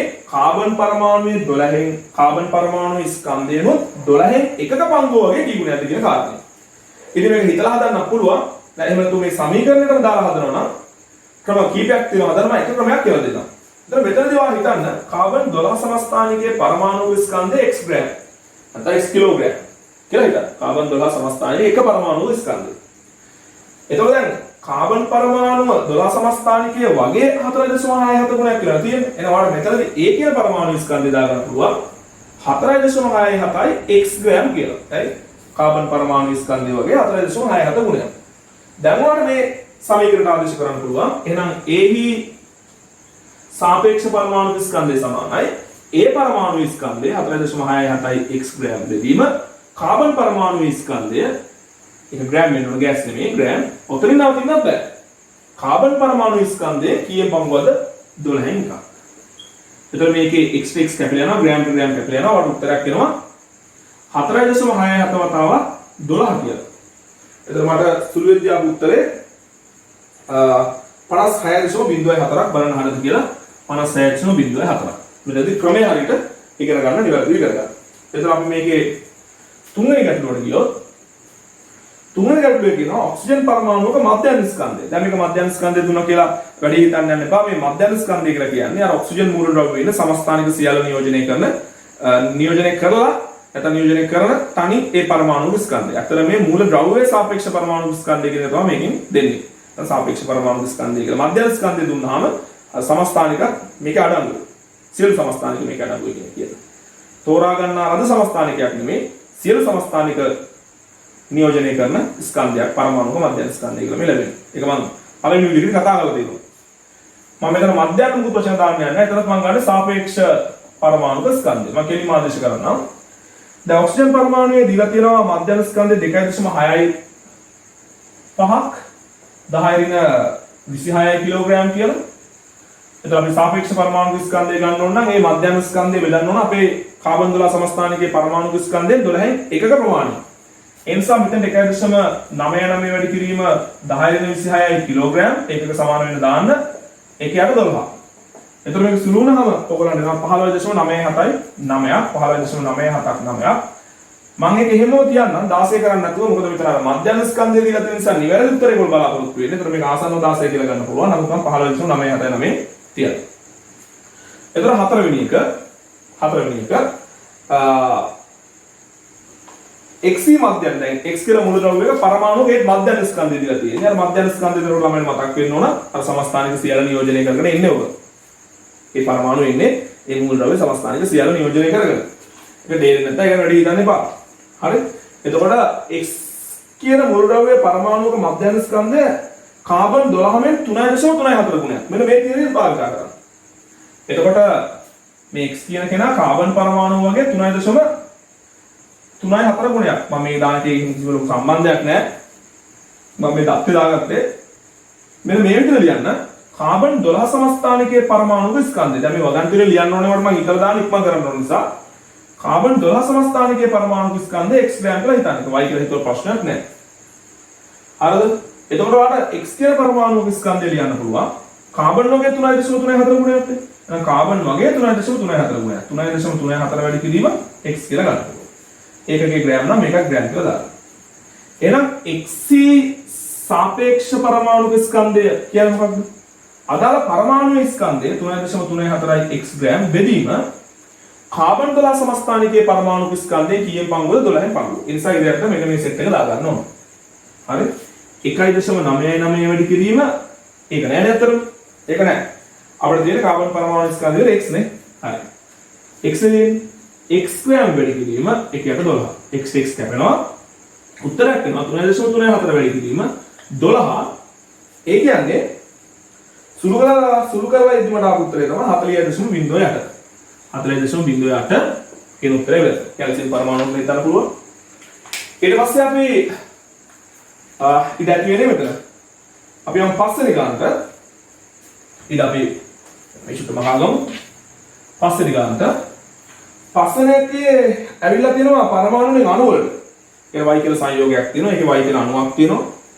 ඒ අණුක ස්කන්ධය දීලා තියෙනවා. y අණුක ස්කන්ධය දීලා තියෙනවා. ඒතකොට දැන් අපිට මෙතනදී කතා කරන්න පුළුවන් සාපේක්ෂ අණුක ස්කන්ධය. සාපේක්ෂ අණුක ස්කන්ධය වන්නත් මේ සමීකරණයට දාන්න පුළුවන් අණුවේ ස්කන්ධය බෙදන්න ඕන ඒ මෙහා වෙනස් වෙන්නේ නැහැ. බෙදන කෙනා වෙනස් වෙන්නේ නැහැ. එතකොට මෙතන වචනේ සාපේක්ෂ පරමාණු ස්කන්ධය වෙනකොට සාපේක්ෂ අණුක ස්කන්ධය කියන වචනේ එනවා. අරද මෙහා වෙනස් වෙන්නේ නැහැ. මෙතන අණුවේ ස්කන්ධය දාන්න. එච්චරයි. එතකොට අපිට කෙලිම උත්තරයට යනවා xc සාපේක්ෂ අණුක ස්කන්ධය. දැන් මේවට බොරුවට බෝඩ් එකේ ලියලිය කාලය ගත කරගෙන ඔයගොල්ලන් ඩේටා සහ කාලය නාස්ති කරන්න ඕනත් නැහැ. මයි කාලේ නාස්ති කර ගන්න ඕනත් නැහැ. මොකද තේරුමක් නැහැ. රසායනිකීකරණය අපිට හොඳ ගැටලු ඉස්සරහට හදන්න තියෙනවා. එතකොට xc සාපේක්ෂ අණු ස්කන්ධය සමාන වෙන්නේ අණුවේ ස්කන්ධය. කීයද? 16.25 වැඩි කිරීම 10 23යි ග්‍රෑම්. මේක අපිට කාබන් 12 සමස්ථානික ස්කන්ධය දීලා තියෙනවා. 1.99 වැඩි කිරීම 10 23යි ග්‍රෑම් වැඩි කිරීම 1/12. නේද? එතන අපිට උත්තරය වෙලා දෙනවා 97.989ක්. මේ ගාන සල්ෆියුරික් H2SO4 හිතාගෙන හැදුවේ 98 එන්න. ඒ කියන්නේ 98 තාසන්නගයක් කියන 97.989ක් ඇවිල්ලා තියෙනවා. H2SO4 තමයි X කියලා මම ගත්තේ. ඊට පස්සේ 6 වෙනි එක Q කියන අණුවක ස්කන්ධය කාබන් 12 සමස්ථානිකයේ පරමාණුක ස්කන්ධය වගේ 7 ගුණයක් කියලා දීලා තියෙනවා. අර මේ ටයිප් එකේ ගැටලුව. මේ ටයිප් එකේ ගැටලුව. ඉතින් මම මෙහෙම ගන්නම්. කාබන් 12 සමස්ථානිකයේ පරමාණුක ස්කන්ධයේ x ග්‍රෑම් නම් හරිද? එහෙනම් ඔය Q කියන කෙනාගේ ස්කන්ධය ගන්න පුළුවන්. දැන් කාබන් වගේ 7 ගුණයක් කියලා නේ කියන්නේ. ඒතර කාබන් x නම් Q කියන කෙනා 7යි x වෙනවා. 7x මෙතන ග්‍රෑම් දාපු නිසා ග්‍රෑම්. එහෙනම් දැන් අපි සාපේක්ෂ අණු ස්කන්ධය Q හි සාපේක්ෂ අණු ස්කන්ධය ලිව්වොත් කොහොමද ලියන්නේ? අදාළ අණුවේ ස්කන්ධය 7x ග්‍රෑම් යට කාබන් 12 සමස්ථානිකයේ පරමාණු ස්කන්ධය වගේ 1/12යි නැත්නම් ඒකෙන් කාබන් පරමාණුවේ කාබන් 12 සමස්ථානික ස්කන්ධයෙන් 12න් එකයි නැත්නම් 12න් පහුවක්. එතන මේක x කැපෙනවා 12 7 වැඩි වෙච්චාම නැත්නම් 7 12 ඕගලන්ට එනවා කීයද? 84ක් ඇවිල්ලා තියෙන උත්තරය. 84ක් ඇවිල්ලා තියෙන උත්තරය. අපිට 7 සහ 8 ගැටලු සඳහන් තියෙන්නේ.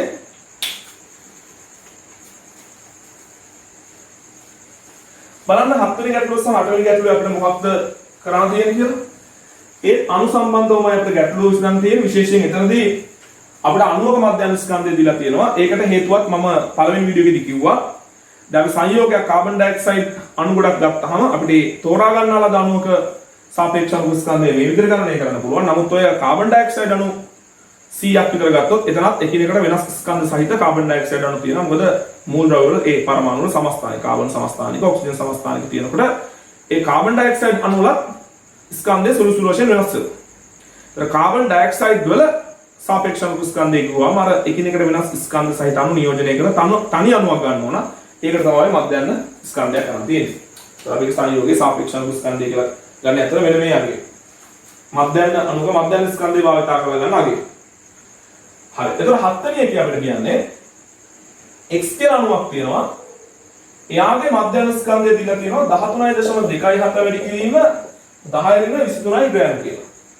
අපි ගන්න x සාපේක්ෂ අණු ස්කන්ධය සාපේක්ෂ අණු ස්කන්ධය යම් දෙයක් නෙමෙයි අපිට තියෙන්නේ ආයගේ ස්කන්ධය බෙදන්න ඕන කාබන් පරමාණුවේ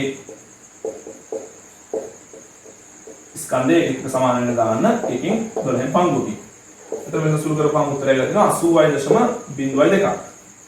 8 වෙනි එක ආයෙත් මෙන්න මේ ආකාරයේ ගැටලුවක්. දැන් ළමයි කල්පනා කරා ඒ දෙකේ වෙනසක් නැහැ කියලා. වෙනස තමයි පුතේ මේක අරන් තියෙන අණුවක කියලා. තෝරා ගන්න සංයෝගයේ එක අණුවක. මෙතන යන්නේ මධ්‍යස්ථ. ඒ කියන්නේ අණු එකිනෙකට වෙනස් එකම සංයෝගයේ කාබන් ඩයොක්සයිඩ් ගත්තොත් එකිනෙකට වෙනස් අණු සියල්ල නියෝජනය කරන තනි අණුව කියන එක තමයි මෙතන නම් තියෙන්නේ. ඉතින් ওই දෙකේ වෙනසක් ඇත්තටම දැක්කේ නැතත් ගැටලුවක් නැහැ. ඔයාලට එහෙම ගැටලුවක් නැහැ. ඒ ප්‍රශ්නයක් නැහැ. හරි. නමුත් ඒක හරියට තේරුම් කරගන්න පුළුවන් නම් වඩා හොඳයි. එතන මෙතන කියන්නේ CO2 අණුවක් තියෙනවා.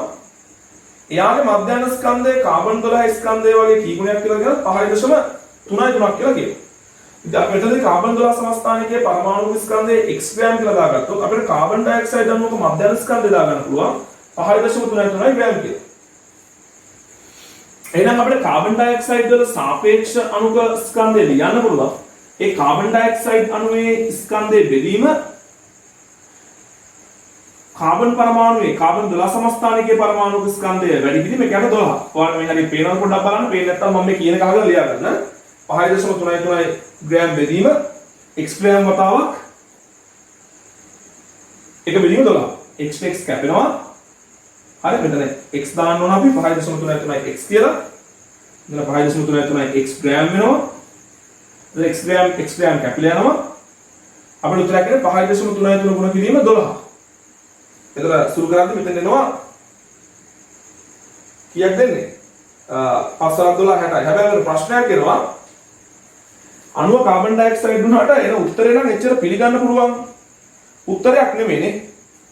මේ ගානට මම දක්තු දාද්දි මම අතින් එච්චර අද්දා මොකද කාබන් ඩයොක්සයිඩ් ලාසන 44ට එනවනේ මේකේ 63.96 64ට කිට්ටුලා එන්නේ. හරි? සෝඩියම් බයිකාබනේට් වගේ එකක් මතක තියාගන්න හදුවක් දන්නේ පොඩක් බලන්න. හරි. කොහොමද උත්තරේ එන්නේ? 63.96ක්. නමුත් ඒ උත්තරේ හරියනවා කාබන් ඩයොක්සයිඩ් වල නම් වෙන්නේ නැහැ. පැහැදිලි නේද? හරි. ඊළඟ මේකේ දෙවෙනි ගැටලුවට අපි ගියොත් පරමාණු ස්කන්ධ ඒකකය පරමාණුක ස්කන්ධ ඒකකයේ අගය ග්‍රෑම් වලින් සහ කිලෝග්‍රෑම් වලින් ගණනය කරනවා. දැන් ඉස්සෙල්ලාම දැනගන්න පරමාණු ස්කන්ධ ඒකකය කියන්නේ මොකක්ද? පරමාණුක ස්කන්ධ ඒකකය කියන්නේ මොකක්ද? අපි 1U කියලා භාවිතා කරනවා. කාබන් 12 සමස්ථානිකයේ ඒ පරමාණුක ස්කන්ධය අරගෙන ඒක 12ට කපනවා. ඒන කැලලක් තමයි පරමාණු ස්කන්ධය කියන්නේ. කියන්නේ කාබන් 12 සමස්ථානිකයේ පරමාණු ස්කන්ධයනොත් 12න් පංගුවක්. එහෙනම් මේ පරමාණු ස්කන්ධයකේ ආගේ ග්‍රෑම් වලින් හොයන්න කියනවා කියන්නේ ඔය කාබන් 12 සමස්ථානිකයේ පරමාණු ස්කන්ධයෙන් 12න් එකක ප්‍රමාණය ග්‍රෑම් වලින් හොයන්න කියන එකනේ. දැන් මුකුත් මේකට දත්ත දීලත් නැහැ. දැන් අපි කොතනින්ද මේ ගාන පටන් ගන්න?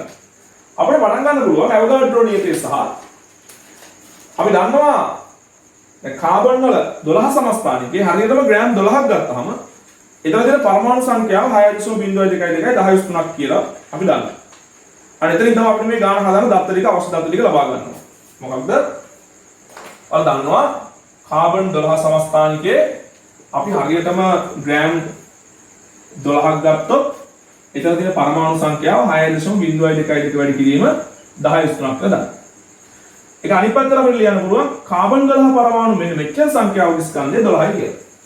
දැන් අපේ ටාගට් එක වෙනවා ඉස්සෙල්ලාම කාබන් 12 සමස්ථානිකයේ පරමාණු ස්කන්ධය හොයාගන්න. ඒක 12න් බෙදෙන එක අපිට ඉච්ච ප්‍රශ්නයක් නෙවෙයි. එතකොට මෙන්න මේ தත්ත්වය භාවිතා කරලා අපිට පුළුවන් කාබන් 12 සමස්ථානිකයේ පරමාණුක ස්කන්ධය හොයාගන්න. මොකද මෙච්චරක ස්කන්ධය මේක නම් අපිට එකක හොයාගන්න පුළුවන්. ඒ නිසා අපිට ලියන්න පුළුවන් කාබන් 12 සමස්ථානිකයේ පරමාණු 6.222 වැඩි කිරීම 10.3ක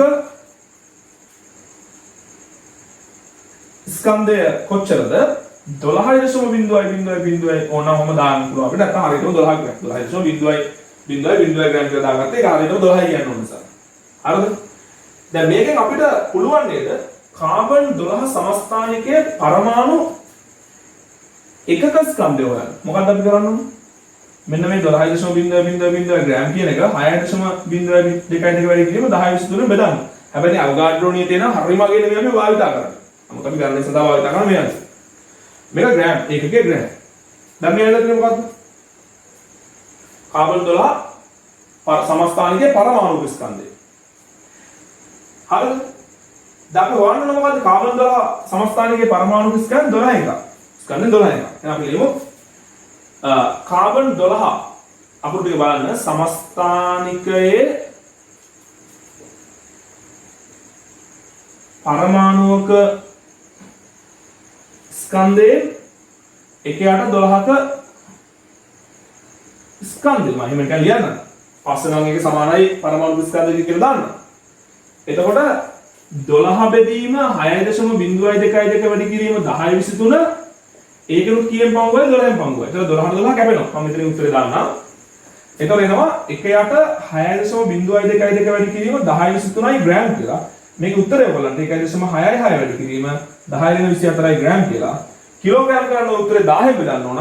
10න් බෙදුවාම 1.66 වැඩි කිරීම 10.27යි කිලෝග්‍රෑම් කියලා උත්තරයක් කියනවා. මේක ගණනය කරන දරුවන්ට මතක තියෙනවා. ගණනය කරන ආකාරය. පැහැදිලිද? සුළු කරලා ගන්න. ඊට පස්සේ මේකම තව මේක රෝම ඉලක්කම් එක ඇත්තටම දෙවෙනි ප්‍රශ්නේ තව කොටසක් තියෙනවා මෙන්න මෙහෙම. ඒකෝගේ පරමාණුක ස්කන්ධය දෙකේ රෝම ඉලක්කම් දෙක පරමාණුක ස්කන්ධය 56යි යූලු. ඒ කියන්නේ මේ පරමාණුක ස්කන්ධ ඒකකයේ ඇසුරෙන් දාලා දෙනවා 56යි යූ කියලා. අපෙන් අහනවා ඔකේ ස්කන්ධය ග්‍රෑම් වලින් කීයද කියලා. ඒක හරි සරලයි. ඉතින් අපි දැන් දන්නවා 1 යූ කියන්නේ කොච්චරක්ද? 1 u සමානයි 1.66 වැඩි කිරීම 10/24යි ග්‍රෑම්. එහෙනම් අපිට ඔය අදාළ පරමාණුවේ ස්කන්ධය ග්‍රෑම් වලින් හොයන්න පුළුවන්. කොහොමද? මේ බලන්න 1 u කියන්නේ කොච්චරද? 1.66 වැඩි කිරීම 10/24යි ග්‍රෑම්. එහෙනම් කොච්චරද බලන්න ඕන? 56 u කියන්නේ කොච්චරද කියලා බලන්න. දැන් මේ බලපු විදිය සමහර ළමයින්ට හුරු නැති වෙන්න පුළුවන්. ඔක ගණන් හදාගෙන යනකොට හුරු වෙනවා. ගණන් හදාගෙන යද්දි හුරු වෙනවා. ඔය මොම් බලන විදිය. මෙච්චරට මෙච්චර නම් අච්චරට කොච්චරද කියලා. හරිද? ඒතර දැන් මට ඇවිල්ලා තියෙන උත්තරේ 92.569 වැඩි කිරීම 10/24යි ග්‍රෑම් කියලා. උත්තර දාගන්න. එහෙම නැත්නම් ඔයාලා මෙන්න මෙහෙම අර ළමයි සුළු කරන විදියක් තියෙනවා මේ බලන්න. මෙහෙම 1u කියන්නේ 1.66 වැඩි කිරීම 10 වෙන 24යි නම් 56u කියන්නේ කොච්චරද? x කියලා දාගන්නවා. x වගේ දාගන්නවා. ඊට පස්සේ මේ දෙන්න ගුණ කරලා මේ දෙන්න ගුණ කරලා ඒක සමාන කරනවා. ඒ කියන්නේ මේ 1u වතාවක් x සමානයි 56 වතාවක් 1.66 වැඩි කිරීම 10/24යි. දැන් x සමානයි කීයද? 56 වැඩි කිරීම 1.66 වැඩි කිරීම තමයි u දාගන්න YouTube කැපෙනවා 1.66 වැඩි කිරීම 10/24 බෙදීම 1යි. ඉතින් ඒක තමයි මේ ඇවිල්ලා තියෙන්නේ මේ x සමානයි 56 වැඩි කිරීම 1.66 වැඩි කිරීම 10/24 බෙදීම 1යි.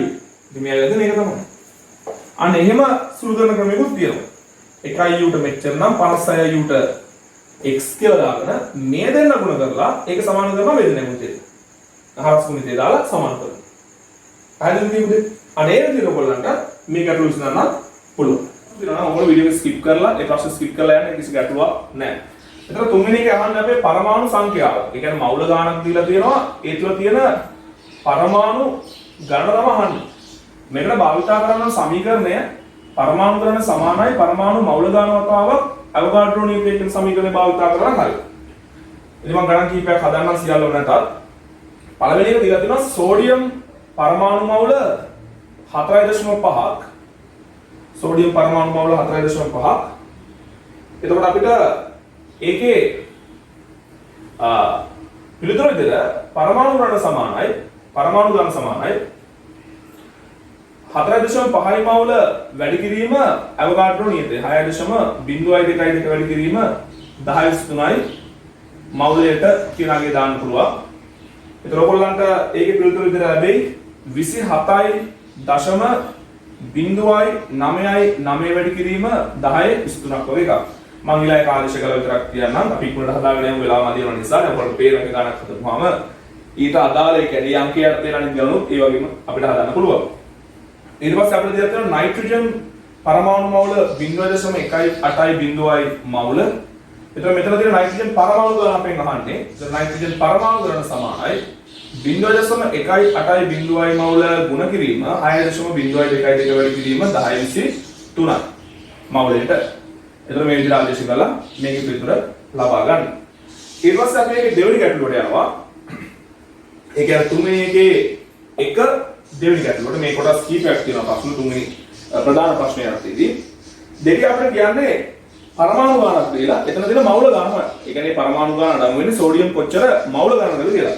අපිට දීලා තියෙන එක සෝඩියම් පරමාණු 36.1.3යි වැඩි කිරීම 10/24ක්.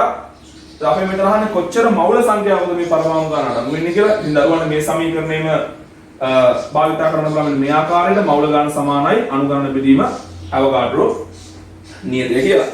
එතකොට මේකට ආදේශ කරොත් අපිට එනවා මවුල ගාන සමානයි මේ හරි පේනවා දිගම හිතනවා 36.132 ගුණ කිරීම 10/24යි සංඛ්‍යාවක් විතර ඒකකයක් නෑ 6.02 වැඩි කිරීම 10/23යි මවුලයට කියලා. එතකොට මේ මවුලයට කියන එකේ උඩට ආපුවම මවුල වලින් අපිට පිළිතුර ලැබෙන්නේ. උත්තරේ මම සුළු කරලා අරගෙන තියෙනවා 60යි මවුල කියලා. අපිට පරීක්ෂා කරලා. එතකොට තුන්වෙනි එකේම ප්‍රශ්නාංක 3ට අපි යනවා නම් අපි අහනවා අණු සංඛ්‍යාව ගණනය කරන්න කියලා. අණු සංඛ්‍යාව ගණනය කරන්න කියලා. ඒ කියන්නේ අණු සංඛ්‍යාව අපිට මවුල සංඛ්‍යාව දීලා තියෙනවා. අපි අහනවා අණු සංඛ්‍යාව. ඒත් අපිට කැපිටල් n සමානයි සිම්පල් n වතාවක් කැපිටල් l කියන සමීකරණය භාවිත කරන්න පුළුවන්. එතන අපි මේ ප්‍රශ්න එකක් දෙකක් විතර විසඳමු. ඒකේ පළවෙනි ප්‍රශ්නය හයිඩ්‍රජන් අණු මවුල 4ක් දීලා තියෙනවා. අපෙන් අහන්නේ හයිඩ්‍රජන් අණු සංඛ්‍යාව. හයිඩ්‍රජන් අණු සංඛ්‍යාව අපෙන් අහන්නේ. එතකොට හයිඩ්‍රජන් අණු ගණන සමානයි අපිට මේ සමීකරණයට ආදේශ කරන්න පුළුවන් 4යි මවුල. ඒ කියන්නේ අණු මවුල. අණු සංඛ්‍යාව උනන් දරුවනේ අපි මෙතෙන්ට ආදේශ කරන්න ඕන. ඒ අණු මවුල සංඛ්‍යාව වැඩි කිරීම මම විශේෂයෙන් අණු මවුල කියලා කියන්නේ. අපි තව ටිකක් ඉස්සරහට ගියාම කතා කරනවා අපිට මේ අණු වල දෙන පරමාණු ගණනය කරන්න පුළුවන්. දැන් ඔයාලා දන්නවා H2 කියලා කියන්නේ හයිඩ්‍රජන් පරමාණු දෙකක්. H2 අණුවක් තියෙනවා කියන්නේ හයිඩ්‍රජන් පරමාණු දෙකක් තියෙනවා. ඒ නිසා අපිට මේක තව ඉස්සරහට ගිහලා මේ අණු සංඛ්‍යාව අහනවා වගේ පරමාණු සංඛ්‍යාව අහන්නත් පුළුවන් මෙතන තියෙනවා.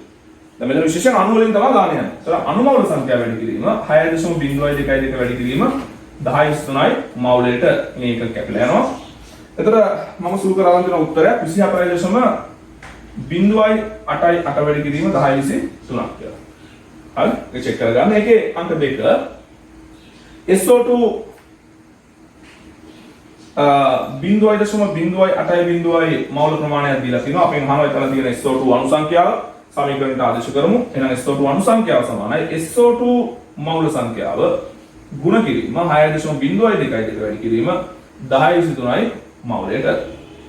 එතකොට මෙතන උත්තරයක් කරනවා 0.4යි 8 වැඩි කිරීම 10.3යි කියලා. පරීක්ෂා කරගන්න රෝම ඉලක්කම් 3 මම විසඳන්නේ නැහැ. මම ලබාගත් උත්තරේ බලන්න පරීක්ෂා කරලා එතන HCl අණු 20.8යි 3යි 6 වැඩි කිරීම 10.3ක් එනවද කියනවා. right. ඊට පස්සේ අපිට යන්න පුළුවන් ඒකේ හතරවෙනි ගැටලුව. හතරවෙනි ගැටලුවේ අපෙන් අහන්නේ N2O 4 වැඩි කිරීම 10.3යි ප්‍රමාණයක් දීලා තියෙනවා අණු. අපෙන් අහනවා එතන NO2 මවුල කොච්චරක් තියෙනවද කියලා. මෙතන විසඳුම මේක හතරවෙනි ප්‍රශ්නය. එතන අපෙන් අහන්නේ මවුල සංඛ්‍යාව අණු සංඛ්‍යාව දීලා NO2 අණු කීයක් තියෙනවද අපි ළඟ? NO2 නෙමෙයි N2O නේ පුතා. N2O තියෙනවා 4 වැඩි කිරීම 10.3ක්. හරි 4 වැඩි කිරීම 10.3ක් තියෙනවා අණු. අපෙන් අහන මවුල සංඛ්‍යාව. එහෙනම් මේ සමීකරණය අපිට වෙනස් කරලා හදා ගන්න පුළුවන් n සමානයි කැපිටල් n යට කැපිටල් a. සිම්පල් n සමානයි කැපිටල් n යට සිම්පල් a කියලා. පැහැදිලි නේද? ඔය සමීකරණ හොඳට කියවලා ඒ කියන්නේ අර මෙනෙහි කරලා ඔබ හොඳට මතක තියාගන්න ඕන. අග්ගල ආදේශ කරන්න. එහෙනම් අපිට N2O මවුල ගන්න වෙනවා අණු සංඛ්‍යාව 4 වැඩි කිරීම 10.3 බෙදන්න ඕන අවගාඩ්‍රෝ නියතේ 6.4 වැඩි කිරීම 10.5ක් තියෙන්නේ 10.5ක්. එතකොට මේක බෙදනවා 6.02 වැඩි කිරීම 10.3 බලන්න මේක පේනවද කියලා. පේන්නේ නැත්නම් දරුවෝ ඒක හොඳට අහගෙන ඉඳලා ලියා ගන්න. එතකොට මේක සුළු කරපුවම පිළිතුර ආවිලා තියෙනවා 66.4. බලන්න 66.4. ඔයගොල්ලෝ සිද්ධාන්ත කාරණයක් යම් මේකින් අපහැදිලි වීමක් වුණොත් ඔයාලට දැන් මාව සම්බන්ධ කරගන්න පුළුවන් ක්‍රම කීපයක් වෙනකම් මගේ WhatsApp එකේ මැසේජ් එකක් කරන්න පුළුවන්. එහෙම නැත්නම් අපේ අර ළමයින්ට ප්‍රශ්න අහන්න හදපු Telegram group එකක් තියෙනවා. කියන්නේ ඔයාලට ඕන ප්‍රශ්නයක් අහන්න හදපු Telegram group එකක් තියෙනවා. මම ඒක link එක මේකේ දාලා තියන්නම් description box එකේ. ඒ Telegram group එකට මේකේ ෆොටෝ එකක් හරි අරන් ඇවිල්ලා නැත්නම් ඒ ප්‍රශ්න ෆොටෝ එකක් දාලා ඔයාලට ප්‍රශ්න මගෙන් අහන්න පුළුවන් අවස්ථාවක් තියෙනවා. මට නිදාස දින සෑම අවස්ථාවකදීම මම මේ ප්‍රශ්න වලට උත්තර සපයනවා. ඒ නිසා මොනවා හෝ ගැටලුවක් තිබ්බොත් ඔයගොල්ලන් මේ ගැටලු සම්බන්ධව හෝ විෂය සම්බන්ධ වෙනත් ගැටලු තිබ්බොත් ඔයගොල්ලන් පුළුවන් ඒ Telegram group එක හරහා මාව සම්බන්ධ කරගන්න. සමහරවිට ඒක ළමයිම පිළිතුරු දෙන අවස්ථා තියෙනවා. ඒ ළමයි දෙන පිළිතුරක් නිවැරදි නම් මම ඒක තහවුරු කරන්න නිවැරදි පිළිතුරක් කියලා. ඒ ඔයගොල්ලන්ට ගැටලු සාකච්ඡා කරන්න ඔයගොල්ලන්ට හොඳ අවස්ථාවක් තියෙනවා group එක හරහා. ඊට පස්සේ මේක අපි පස්තර ගැටලුවට ගියොත් අපි මෙතන යටි වෙන්නේ නේද?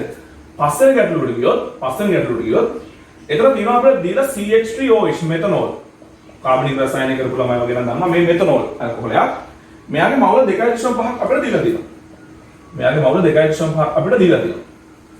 එතකොට මේක අපිට අහනවා පළවෙනි ප්‍රශ්නය මෙතන තියෙන මුළු අණු ගාන. අපි දන්නවා දැන් අණු ගාන හොයන්න අපිට භාවිතා කරන්න පුළුවන් කැපිටල් N සමානයි සිම්පල් N වතාවක් L. මම හිතනවා දැන් දරුවන්ට මේ සමීකරණ හොඳට පුරුදුයි. එහෙනම් මේකට ආදේශ කරමු 2.5යි මවුල ගුණ කිරීම අවගාඩ්‍රෝ නියතේ 6.02 වැඩි කිරීම 10.3යි මවුලයට. එතකොට මට අවිලා තියෙන උත්තරයක් දරුවනේ 15.0යි මම කිසිම වැටීමක් කරේ නැහැ මේවා හිමොන් තියාගත්තා. අර ඊට පස්සේ අපි දෙවෙනි ප්‍රශ්නේ අහනවා මෙතන තියෙන මුළු පරමාණු ගාන අනතරින් පරිස්සම් වෙන්න මුළු පරමාණු ගාන සමාන වෙනවා පුතා. මේක හදන්න ක්‍රම කීපයක් තියෙනවා. මම වීඩියෝ එක කාලය ගත වෙන සයිකල් ක්‍රමයක් ගන්නම්. මුළු පරමාණු ගාන හදන්න පුළුවන්. මුළු පරමාණු ගාන හදන්න පුළුවන් සමානයි. මුළු අණු ගණන ලියාගන්න මේක. මුළු අණු ගණන ගුණ කරන්න අණුවක තියෙන පරමාණු ගානයි. අණුවක තියෙන පරමාණු ගාන. මම ඒක කෙටි කරලා ලියන්න පරමාණු ගණන කියලා. පරමාණු ගණන අණුවක හරි අණුවක. එතකොට මේකට අපිට පිළිතුරක් ලබා ගන්න පුළුවන් අණු ගණන විලා තියෙනවා 15.05 වැඩි කිරීම 10.3 ගුණ කරන්න ඕන අණුවක පරමාණු. මේ බලන්න කාබන් පරමාණු 1යි හයිඩ්‍රජන් පරමාණු 3යි ඔක්සිජන් පරමාණු 1යි හයිඩ්‍රජන් පරමාණු 1යි. එතකොට 3යි 4යි 5යි 6යි. එතකොට මේක අපි වැඩි කරනවා කියන්නේ 6න් වැඩි කරනවා. 6යි. ඒ කියන්නේ අපි මම මේක හැම වෙලෙම කියන උදාහරණයක් නේ. අත් 100ක තියෙන මුළු ඇඟිලි ගාන හවුවොත් අපි දන්නවා 500යි කියලා. අපි මොකද්ද කරලා තියෙන්නේ? අත් ගාන වැඩි කරනවා අතක තියෙන ඇඟිලි ගාන. එතකොට අණුවක ඒ අණු එතන තියෙන මුළු පරමාණු ගාන අහනකොට අපි බලන්නේ කොහොමද? මුළු අණු ගාන වැඩි කරන්න ඕන අණුවක තියෙන පරමාණු ගාන. කියන්නේ මුළු පරමාණු ගාන හොයන්න අපි වැඩි කරන්න මොකද්ද? මුළු අණු ගාන වැඩි කරන්න ඕන අණුවක තියෙන පරමාණු ගාන. හරිද? හරි. මුළු අණු ගාන වැඩි කරන්න ඕන. එතන අණුවක තියෙන පරමාණු ගන්න. එතකොට මේක උත්තරය විදිහට මට ඇවිල්ලා තියෙනවා 90.3 බලන්න පිළිතුර 10.3. 90.3 10.3 නැත්නම් 9.0.3 වැඩි කිරීම 10.3 කියලා ගන්න පුළුවන්. ඊට පස්සේ අපෙන් අහනවා තුන්වෙනි ප්‍රශ්නය. මුළු ඔක්සිජන් පරමාණු ගන්න. එතන දෙවෙනි එක ලියපු සම්බන්ධය මට වෙනස් කරගන්න පුළුවන්. මුළු පරමාණු ගාන එන්නේ මුළු අණු ගන්න වැඩි කිරීම ඔක්සිජන් පරමාණු ගානනේ. මුළු ඔක්සිජන් පරමාණු ගාන එනවා. දැන් මෙතන විශේෂයෙන් අහන්නේ ඔක්සිජන් පරමාණු ගාන විතරයි. මුළු ඔක්සිජන් පරමාණු ගාන සමාන වෙනවා මුළු අණු ගන්න වැඩි කිරීම අණුවක තියෙන ඔක්සිජන් පරමාණු ගාන. සමීකරණ හදා ගන්න පුළුවන්. ඒතර ඒලියන් සමීකරණය වෙන තැන් වලටත් ඔයගලන්ට භාවිත කරන්න පුළුවන්. හරිද? මුළු ඔක්සිජන් පරමාණු ගාන සමානයි අණු ගන්න වැඩි කිරීම අණුවක අඩංගු ඔක්සිජන් පරමාණු. අණුවක අඩංගු ඔක්සිජන් පරමාණු. එතන අණු ගාන 15.0.5 වැඩි කිරීම 10.3 වැඩි කිරීම අණුවක ඔක්සිජන් පරමාණු 1යි. ඒ කියන්නේ අපිට අණු ගාන සමාන ඔක්සිජන් පරමාණු ගානක් තමයි එන්නේ. ඔක්සිජන් පරමාණු ගාන 15.0.5 වැඩි කිරීම 10.3ක්ම තමයි. පැහැදිලි වේද? අපි යන ඊළඟ ගැටලුවට යමු. තුන්වෙනි ප්‍රශ්නේ 6 වෙනි කොටසට ගියොත් අපිට දීලා තියෙනවා C9යි H7යි N කියලා අණුව. අණුක සූත්‍රය. අණුක යම් සූත්‍රය දීලා තියෙනවා. හරිද? එතකොට මේකේ 0.2යි මවුල ප්‍රමාණයක් තමයි අපිට දීලා තියෙන්නේ. ඒ තුල අපෙන් අහනවා තියෙන මෙන්න මේ ප්‍රශ්න ටික. පළවෙනි එක මුළු අණු ගන්න. මුළු අණු ගන්න අපෙන් අහනවා. එතකොට භාවිත කරන්න පුළුවන් කැපිටල් N සමානයි සිම්පල් N වතාවක් L කියන සම්බන්ධය. එහෙනම් අණු ගන්න සමානයි 0.2යි මවුල වැඩි කරන්න ඕන අවෝගාඩ්‍රෝ නියතයෙන් 10.3යි මවුලට. එතකොට මට ලැබිලා තියෙන පිළිතුර 1.2.4 වැඩි කිරීම 10.3 කියලා. දැන් ඔයගේ ප්‍රශ්න අපිට හදා ගන්න පුළුවන් හරි ලේසියෙන් දරුවන්ට ලේසි. හරි මුළු පරමාණු ගන්න. අපි අර පස්වෙනි ගැටලුවේ ඒ ඉගෙන ගත්ත කාරණා මෙතන භාවිත කරන්න පුළුවන්. මුළු පරමාණු ගාන අපිට ගන්න පුළුවන්. මනවල සම්බන්ධ ලියන අවශ්‍යතාවයක් නැහැ. මුළු අණු ගණන 1.2.4 වැඩි කිරීම 10.3. ඕගොල්ලෝ ඒක නැවත පාරක් ලියලා ප්‍රැක්ටිස් කරගත්තට කමක් නැහැ. මුළු අණු ගණන වැඩි කරන්න ඕන. මොකෙන්ද? අණුවක තියෙන මුළු පරමාණු ගාන. එතකොට මෙතන කාබන් 9යි, නයිට්‍රජන් 1යි 10යි, හයිඩ්‍රජන් 7යි 17යි. 17න් වැඩි කරනවා නම් හරි. එතකොට මට ඇවිල්ලා තියෙන උත්තරයක් 1.2.4 වැඩි කිරීම 17. 20.4යි 7ක් වගේ උත්තරයක් ඇවිල්ලා තියෙනවා. දරුවනේ මේක හදන්න පුළුවන් අනිත් ක්‍රමය තමයි ඔයාලා මේ අණු මවුල වලින් මුළු පරමාණු මවුල හොයාගන්න පුළුවන්. එතන අණුවක පරමාණු 17ක් තියෙනවා නම් අණු මවුල සංඛ්‍යාව වගේ පරමාණු මවුල සංඛ්‍යාව 1000ක් ගුණයක්. ඒක අවගාඩ්‍රෝ නියතයෙන් ගුණ කරා උත්තරේ නම් බලන්න එහෙම ගත්ත ළමයි ඒ විදිහට කරගෙන යන්න කිසි ගැටලුවක් නැහැ. නමුත් මම මේක මේ වාර්තා කරන්නේ. තුන්වෙනි එක අපෙන් අහන මුළු කාබන් පරමාණු සංඛ්‍යාව මුළු කාබන් පරමාණු මම කෙලින්ම ආදේශ කරන්නම් ගණන. එතන මේ කියන්නේ කැපිටල් M කියන එක. මොකක්ද සම්බන්ධය? මුළු අණු ගණන වැඩි කිරීම අණුවක තියෙන කාබන් පරමාණු සංඛ්‍යාව 9න් තමයි වැඩි කරන්නේ. එතන අපිට උත්තරයක් එනවා 10.8.3යි 9යි 6ක් වගේ වෙලා තියෙනවා. වටේල ගන්න පුළුවන් ඔයගොල්ලන්ට ඒක පහසුවෙන් 10.23. හතරවෙනි ප්‍රශ්න අපිට ඇවිල්ලා තියෙනවා ඒක 3 6 4වෙනි කොටසට මුළු නයිට්‍රජන් පරමාණු සංඛ්‍යාව ඒ කියන්නේ කැපිටල් N නයිට්‍රජන් සම්බන්ධව කැපිටල් N කියන්නේ නයිට්‍රජන් පරමාණු සංඛ්‍යාව මුළු නයිට්‍රජන් පරමාණු ගණන සමානයි අපිට සිද්ධ වෙනවා මුළු අණු ගණන වැඩි කරන්න ඒ අණුවේ තියෙන නයිට්‍රජන් පරමාණු ගාන එකයි තියෙන්නේ. එකෙන් වැඩි කරන්න ඒ කියන්නේ මුළු නයිට්‍රජන් පරමාණු ගාන උතේ අණු ගණන සමානයි. 1.2.4 වැඩි කිරීම 10.23ක් තමයි උත්තරේ. හරි. අපිට දැන් යන්න පුළුවන් හතරවෙනි ගැටලුවට. එතන අපෙන් අහනවා ක්විනෝලින්. ක්විනෝලින් කියලා සංයෝගයක් තියෙනවා. මෙයාගේ 1.29යි ග්‍රෑම් ප්‍රමාණයක් ගත්තාම හොයාගෙන තියනවලු. ඒකේ තියෙනවා මවුල 0.01යි මවුල. එතකොට මේක ගැටලුවක් නෑ. මේක අපෙන් අහන්නේ මෞලික ස්කන්ධය සහ සාපේක්ෂ අණු ස්කන්ධය. එතකොට ඔයගොල්ලෝ දන්නවා අපිට මවුල සංඛ්‍යාව සමානයි ස්කන්ධයේ බෙදීම මෞලික ස්කන්ධය. ඒකෙන් අපිට මෞලික ස්කන්ධය සමානයි මවුල සංඛ්‍යාව වතාවක් සිම්පල් M. ඔයගොල්ලෝගේ සම්බන්ධතා ටිකක් තියෙනවා. මේක දන්නවා නම් මේක හෝ මේක දන්නවා නම් මේක අපිට ඒ විදිහට මාරු කරලා හදා ගන්න පුළුවන්. මේකෙත් මෙහෙම නෙමෙයි. කැපිටල් M සමානයි ස්කන්ධය බෙදීම මවුල් සංඛ්‍යාව. මොකද මෙයාගේ ඒකකයේ තුන ග්‍රෑම් මවුලයට. ඒතර මේක ග්‍රෑම් වලින් ආදේශ කළා මේක මවුල් වලින් ආදේශ කරපුවාම ග්‍රෑම් මවුලට එනවා. පැහැදිලිද? එහෙනම් අපි මෙතන ක්විනෝලින් වල මෞලික ස්කන්ධය හොයන භාවිතා කරමු. මෙන්න මේ කියන සම්බන්ධය ස්කන්ධය 1.29 ග්‍රෑම් බෙදීම එයාගේ මවුල ප්‍රමාණය 0.01 මවුල්. ඉතින් මේක අපිට CM වැඩි කරන්න හරි 129යි 129යි ග්‍රෑම් මවුලෙන් කියලා උත්තරයක් එනවා. ඉතින් මේ හතර තියෙනවා සිම්පල් A, සිම්පල් B සහ සිම්පල් C කියලා කොටස් තුනක්. එතන මම අනිත් එකේ උත්තර ටික විතරක් දාන්නම් ඔයාලට මේ සම්බන්ධය භාවිතා කරලා ඒ ගැටලුව විසඳ ගන්න පුළුවන්. එකම ගැටලුව නැවත නැවත මම හදන එකේ තේරුමක් නැහැ. නමුත් ඔයගොල්ලන්ට මම ඒක දෙන්නේ එක තහවුරු වෙන්න ඕන නිසා. පළවෙනි එක ඉගෙන ගන්නවා, දෙකෙන් තුනෙන් අපිට ඒක තහවුරු කරගන්න පුළුවන්. ඒ හැමෝම එක මට්ටමේ නෙමෙයි. අපිට දුර්වල සිසුන් ඉන්නවා රසායනික කරන ඒගොල්ලන්වත් අරගෙන තමයි මේ ප්‍රශ්න වලට මුහුණ දෙලා තියෙන අවස්ථාවේදී අපිට කරන්න වෙන්නේ හැමෝම අරගෙන යන්න ඕන මේ ගමන. ඒ නිසා ඒක පහසු දරුවෝ ඉවසගෙන වීඩියෝ ටික බලාගෙන යන්න නැත්නම් ඒක ස්කිප් කරගෙන යන්න. ඒ රසායනිකරණයේ අමාරු ගැටලු වල දරුවන්ට ඉදිරියේදී ඒ වගේ ගැටලු හම්බ වෙනවා. එතකොට මේකදී B වලට මට උත්තරයක් කියලා දෙනවා බලන්න දරුවෝ 341ක් වගේ ඇවිල්ලා තියෙනවා. 341යි ග්‍රෑම් මවුලට ආදේශ වෙලා තියෙන්නේ 5.56යි ග්‍රෑම් බෙදීම 0.01යි 3යි. ඒක පොඩක් චෙක් කරලා බලන්න 341ක් වගේ තමයි මට ඇවිල්ලා තියෙන්නේ. උත්තරේ සමාන දෝෂයක් ඇතිලා තියෙන පුළුවන්. නමුත් ඔයාලට ඒක සුළු කරලා ගන්න පුළුවන්. මම ආදේශය දාන ස්කන්ධය ඔයාලට මවුල් සංඛ්‍යාවෙන් බෙදන්න තියෙනවා. හරිද? ඊට පස්සේ අපිට C සංයෝගයේ දැන් C කොටසේ අහනවා Z කියලා සංයෝගයක් තියෙනවා ග්‍රෑම් 0.46ක් තුල 0.46යි ග්‍රෑම් තුල මවුල තියෙනවා 0.0.0.3යි බලන්න හරිද කියලා? එතන මේක 0.46 බෙදන්න ඕන 0.0.2යි බලන්න 0.2යි කියලා. හරි 0.0.1යි නේ 0.1යි තියෙන්නේ. හරි ඒක ඔයාලා තියෙන විදිහට දාගන්න. මම ලියාගත්ත මම අතින් වර්ධලා තියෙන්න පුළුවන්. 0.0.36 මට ලැබිලා තියෙන පිළිතුර නම් 127.8යි 127.8යි ග්‍රෑම් මවුලට. ඒක මම හිතනවා ඔයාලට පළවෙනි සිම්පල් A කොටස නිවැරදිව හදාගත්තට පස්සේ හරියට ඒක තේරුම් ගත්තට පස්සේ B සහ C A ඔයාලා ටියුට් එකේ තියෙන විදිහට ආදේශ කරලා උත්තරේ ගන්න එක කිසි ගැටලුවක් නැහැ. මෙතන තිබ්බේ අන්නම් මේ වගේ සාපේක්ෂ අමුක ස්කන්ධය. ඒතර ඒක සාපේක්ෂ මෞලික ස්කන්ධය.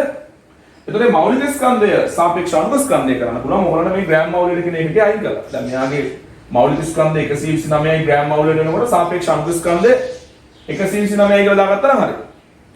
ඒතර මේ ප්‍රශ්න විසඳ ගන්න පුළුවන්. ඒතර මේකේ හතරවෙනි දෙවෙනි එකට ඒ කියන්නේ හතරවෙනි එකේ මේ එකේ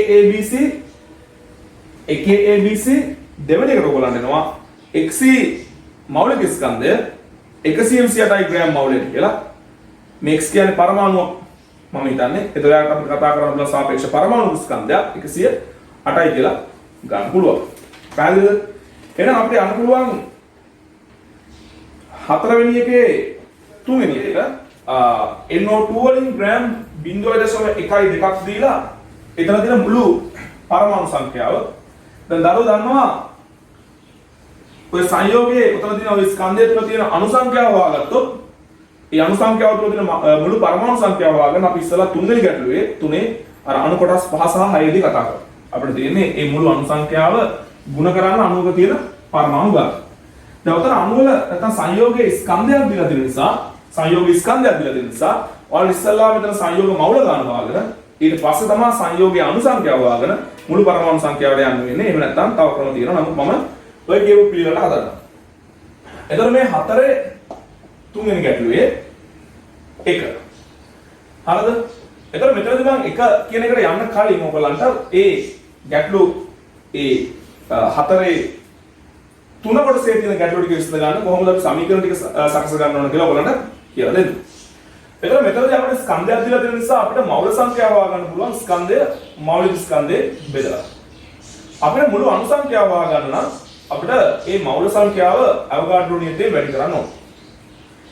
එතකොට තමයි අපිට පුළුවන් මෙන්න මේ මෙන්න මේ n සමාන m බෙදීම m කියන එක මෙතෙන්ට ආදේශ කරලා කෙලින්ම අණු සංඛ්‍යාව හොයාගන්න ඒ සංයෝග ස්කන්ධය මෞලික ස්කන්ධයෙන් බෙදලා අවෝගාඩ්‍රෝ නියතයෙන් වැඩි කරලා. හැබැයි මෙතනින් එන්නේ මුළු පරමාණුවේ මුළු අණුගාන.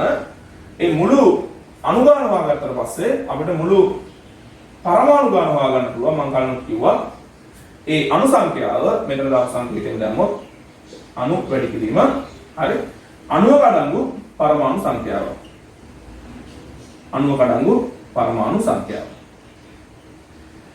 දැන් මේවා මතක හිටින්නේ ගණන් හතර තරවට මතක හිටිනවා. මේවා නිකන් සමීකරණ කටපාඩම් කරගත්ත එක තේරුමක් නැහැ. ඒ ගැටළු විසඳන ගමන් මේක මෙනෙහි කරන්න ඕන. ඉතින් මම මෙතන ගැටළුව අපිට ගන්නම්. NO2 සම්බන්ධව ගැටළුව NO2 කියන සංයෝගයෙන් දීලා තියෙනවා ග්‍රෑම් කීයක්ද 0.1 2 ග්‍රෑම්. එතකොට මේ සමීකරණය දාලා කෙලින්ම හොයාගන්න අණුගාන. එහෙනම් NO2 අණුගාන සමානයි 0.1 2 ග්‍රෑම් බෙදීම. එයාගේ මෞලික ස්කන්ධය මට අවිලා තියෙන 46ක් කියලා. 46යි ග්‍රෑම් මවුලයට. ඉතින් මවුල එනවා 6.02 වැඩි කිරීම 10/3යි මවුලයට ගුණ කරපුවාම අපිට මෙතන අණුගාන එනවා. ඒ අණුගාන ඊට පස්සේ මම සුළු කරන්නේ නැතුව කෙලින්ම මුළු පරමාණු ගානට යන්නම්.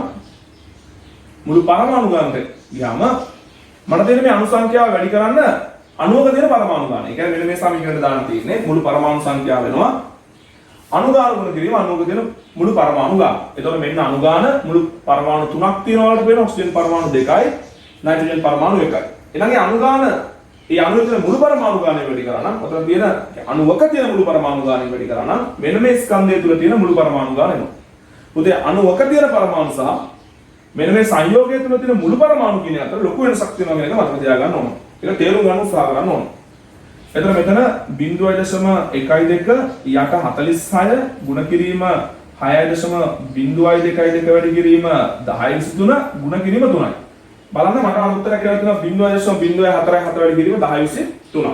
ඊට පස්සේ සල්ප මේ රොම්බසිය සල්ප එමෙන්න ඒකාන්ත සල්ප වල තියෙන ඔක්කොම දානවා S8 අණු. ඒතර අපිට දීලා තියෙනවා සල්ප වලින් S8 වලින් කියන්නේ S8 අණු තියෙන අවස්ථාව හරිද? ඒක ඔයගොල්ලන්ට මේ ආකාමික රසායන කියලා දෙයක් තියෙනවා නැත්නම් කියලා දෙනවා ඉදිරියේදී. එහෙම නැත්නම් ඔයාලා ඒක සාමාන්‍යයෙන් සල්ප පරමාණු 8ක් තියෙන අණු කියලා හිතන්න. හරිද? එතකොට මේ S8 වලින් දීලා තියෙනවා ඔයගොල්ලන්ට ග්‍රෑම් 3.2ක්. එතකොට මේකේ තියෙන මුළු පරමාණු සංඛ්‍යාව හොයන්න තියෙන්නේ. මම කෙලින්ම මෙන්න මේ සමීකරණයට ආදේශ කරන්නම්. කෙලින්ම මේකට ආදේශ කරන්න. එතකොට ලේසි. එහෙනම් මුළු පරමාණු මුළු සල්ප පරමාණු සංඛ්‍යාව මුළු සල්ප පරමාණු ගාන සමානයි. මම කෙලින්ම ආදේශ කරන්නම්. දීලා තියෙන ස්කන්ධය බෙදෙනවා මෞලික ස්කන්ධය. 3.2 බෙදෙනවා S8 වල මෞලික ස්කන්ධයෙන් ඇවිල්ලා තියෙනවා 256ක් S8 වල මෞලික ස්කන්ධය ගණනය කරන්න හැටි කියලා දීලා තියෙනවා 256ක්. ඊට පස්සේ එතන තියෙන අණු සංඛ්‍යාව ගන්න අපි ඒක අවෝගාඩ්‍රෝ නියතයෙන් වැඩි කරමු 6.02 වැඩි කිරීම 10/3. ඊට පස්සේ එතන තියෙන මුළු පරමාණු සංඛ්‍යාව යන්නේ අණුවක තියෙන ඒ ඇවිල්ලා තියෙන අතරම අණු සංඛ්‍යාව S8 අණු සංඛ්‍යාව මේ තියෙන S8 අණු ගන්න මුළු පරමාණු ගාන ගන්න මේක 8යි වැඩි කරනවා. ඒ කියන්නේ අණුවක තියෙන පරමාණු වලින් වැඩි කරනවා. එතකොට මේ සම්පූර්ණ එකකින් ඉන්නේ සල්ප පරමාණු ගාන විශ්ලේෂණය කරන්න පුළුවන් වෙනවා. එතකොට මේක සුළු කරපුවාම මට ඇවිල්ලා තියෙන උත්තරේ 0.6.2 වැඩි කිරීම 10/23ක්. ඒක දරුවෝ චෙක් කරනවා. පැහැදිලි. එතකොට ඒක රෝම ඉලක්කම් 3 මම ඉස්සෙල්ලා මට ඇවිල්ලා තියෙනවා බලන්න 0.43 ඒක වැඩි කිරීම 10/23ක්. හරි 0.43 ඒක වැඩි කිරීම 10/23ක්. රෝම ඉලක්කම් 3 මම හදන්නේ නැහැ. HClO3 අණු ගණන අහන්නේ 1.44 මට බෙදන්න වෙලා තියෙනවා 100.5. ඊට පස්සේ 6.02 වැඩි කිරීම 10/3 වැඩි කළා ආයෙ 5න් වැඩි කරන්නලා තියෙනවා. ඒකට අපු උත්තරේ තමයි 0.43 එක වැඩි කිරීම 10/3. ඒක නිවැරදි කරගන්න. ඊට පස්සේ යම් අණු සංඛ්‍යාවක් දීලා ස්කන්ධයක් දීලා අපෙන් අහනවා මෞලික ස්කන්ධය ගණනය කරන්නේ කොහොමද කියලා. ඒතර අපි පොදු වශයෙන් මෙතන සමීකරණ ගොඩනගා ගත්තොත් අපිට අණු මෞල ගාන ගණනය කරන්න පුළුවන්. ඒ අණු ගණන අවෝගාඩ්‍රෝ නියතේ බෙදලා. ඒතර අපි දන්නවා අපිට ස්කන්ධයක් ලැබෙනවා. මෞල ප්‍රමාණය අපි හරිය මෞලික ස්කන්ධය අපිට මෞලික ස්කන්ධයක් ලැබෙනවා. ඒ මෞල ප්‍රමාණය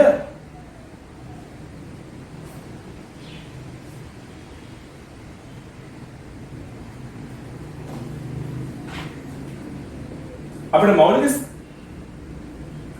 මෞලික ස්කන්ධයක් ලබා ගන්න පුළුවන් ඒකක ඉන්න ග්‍රෑම් මවුලයටනේ. එහෙනම් ස්කන්ධය බෙදීම මවුල සංඛ්‍යාව. එතකොට මෙන්න මේක ආදේශ කරමු මෙතෙන්ට. ඒ අනුව අපිට මෞලික ස්කන්ධයක් ගන්න පුළුවන්. ස්කන්ධය බෙදීම මවුල සංඛ්‍යාව කියලා කියන්නේ n යට කැපිටල් L. ඒ කියන්නේ මේක අපිට හදා ගන්න පුළුවන් සිම්පල් m වතාවක්. ඒ කියන්නේ ස්කන්ධය වතාවක් අවගාඩ්‍රෝ නියතයේ බෙදීම අණු සංඛ්‍යාව. මෙතන හැටියට අණු සංඛ්‍යාව.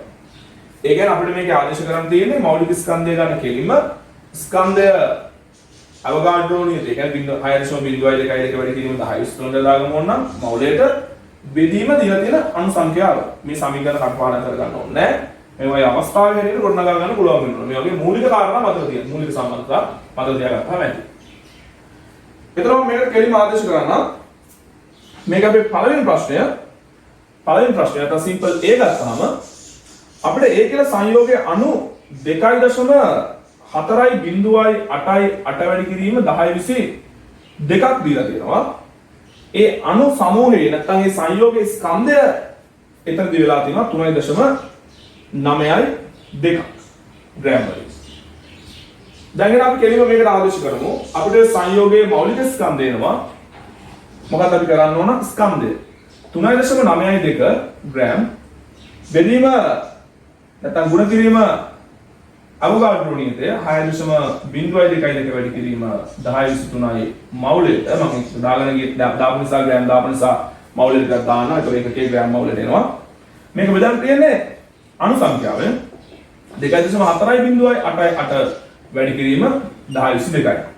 ඉතින් මට අවිල තියෙන උත්තරේ 98යි ග්‍රෑම් මවුලයට යම් මේකින් වගේ සාපේක්ෂ පරමාණුක අවශ්‍යයි නම් ඔයාලට සාපේක්ෂ පරමාණු ස්කන්ධය 98යි කියලා ගන්න පුළුවන්. 98යි කියලා ගන්න පුළුවන්. ඊට පස්සේ ඒක මම B කොටසකට යන්නම්.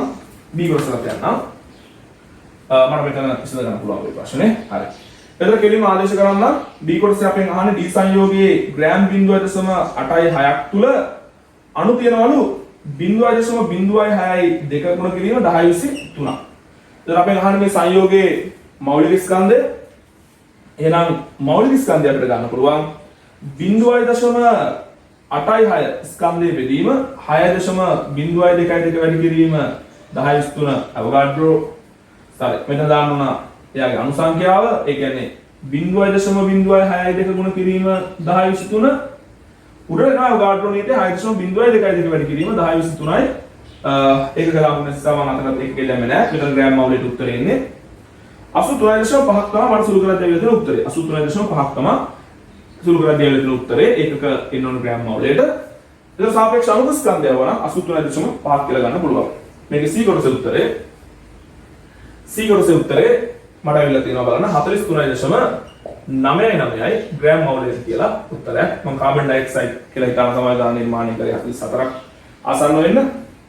එතකොට C කොටසට මේ විදිහට ආදේශ කරපුවාම උත්තරේ තමයි 43.9යි 9. හරි.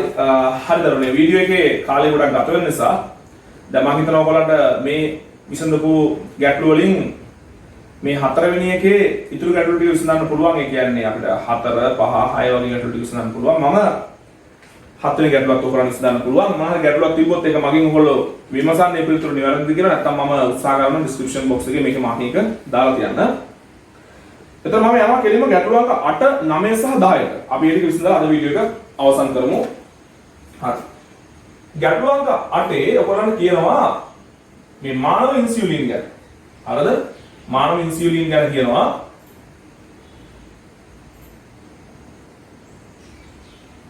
හරි.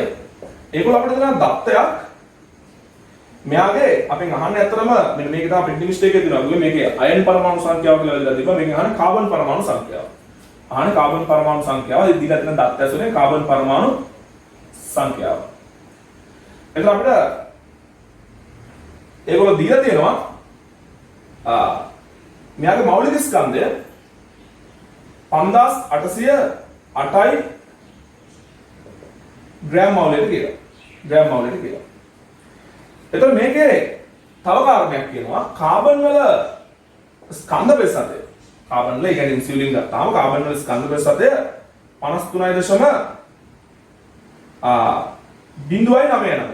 53.99. එහෙම තමයි දීලා තියෙන්නේ. ඊට පස්සේ අපි අහන්නේ කාබන් පරමාණු සංඛ්‍යාව මේ සංයෝගයේ මවුල එක. කාබන් සංයෝගයේ මවුල එක තමයි අහන්නේ කාබන් පරමාණු සංඛ්‍යාව. දැන් අපි මේ වගේ ප්‍රශ්න අහපුවාම මේවට මේ නිශ්චිත කරමු කියලා නෑ. අර අපි භාවිතා කරපු ඒ සුළු කිරීම මේ සම්බන්ධතා මේ ගැටලුවට භාවිතා කරන්න වෙනවා. ඒ මේ ගාන ලෙව්වෝ. අර කාබන් පරමාණු සංඛ්‍යාව ගණනය කරන්න නම් ඔයාලට අවශ්‍ය වෙන කාබන් මවුල සංඛ්‍යාව. කාබන් මවුල සංඛ්‍යාව ගණනය කරන්න ඔයාලට ඕන වෙන්නේ කාබන් වල ස්කන්ධය. එතකොට මේ දිලා තියෙනවා අපිට සංයෝගයේ මෞලික ස්කන්ධය. දැන් මේ මෞලික ස්කන්ධය කියලා කියන අතරම සංයෝගයේ මෞලික ස්කන්ධය, මෞලික ස්කන්ධය අපි අහන්නේ සංයෝගයේ මෞලික තියෙන කාබන් පරමාණු සංඛ්‍යාව. එහෙනම් අපිට සංයෝගයේ මෞලික මුළු ස්කන්ධේ මෙන්න මේ ප්‍රතිශතය භාවිතා කරලා කාබන් වල විතරක් ස්කන්ධය හොයාගැනීමේ හැකියාවක් තියෙනවා. එහෙම කියනවනේ කල්පනා කරලා බලන්න.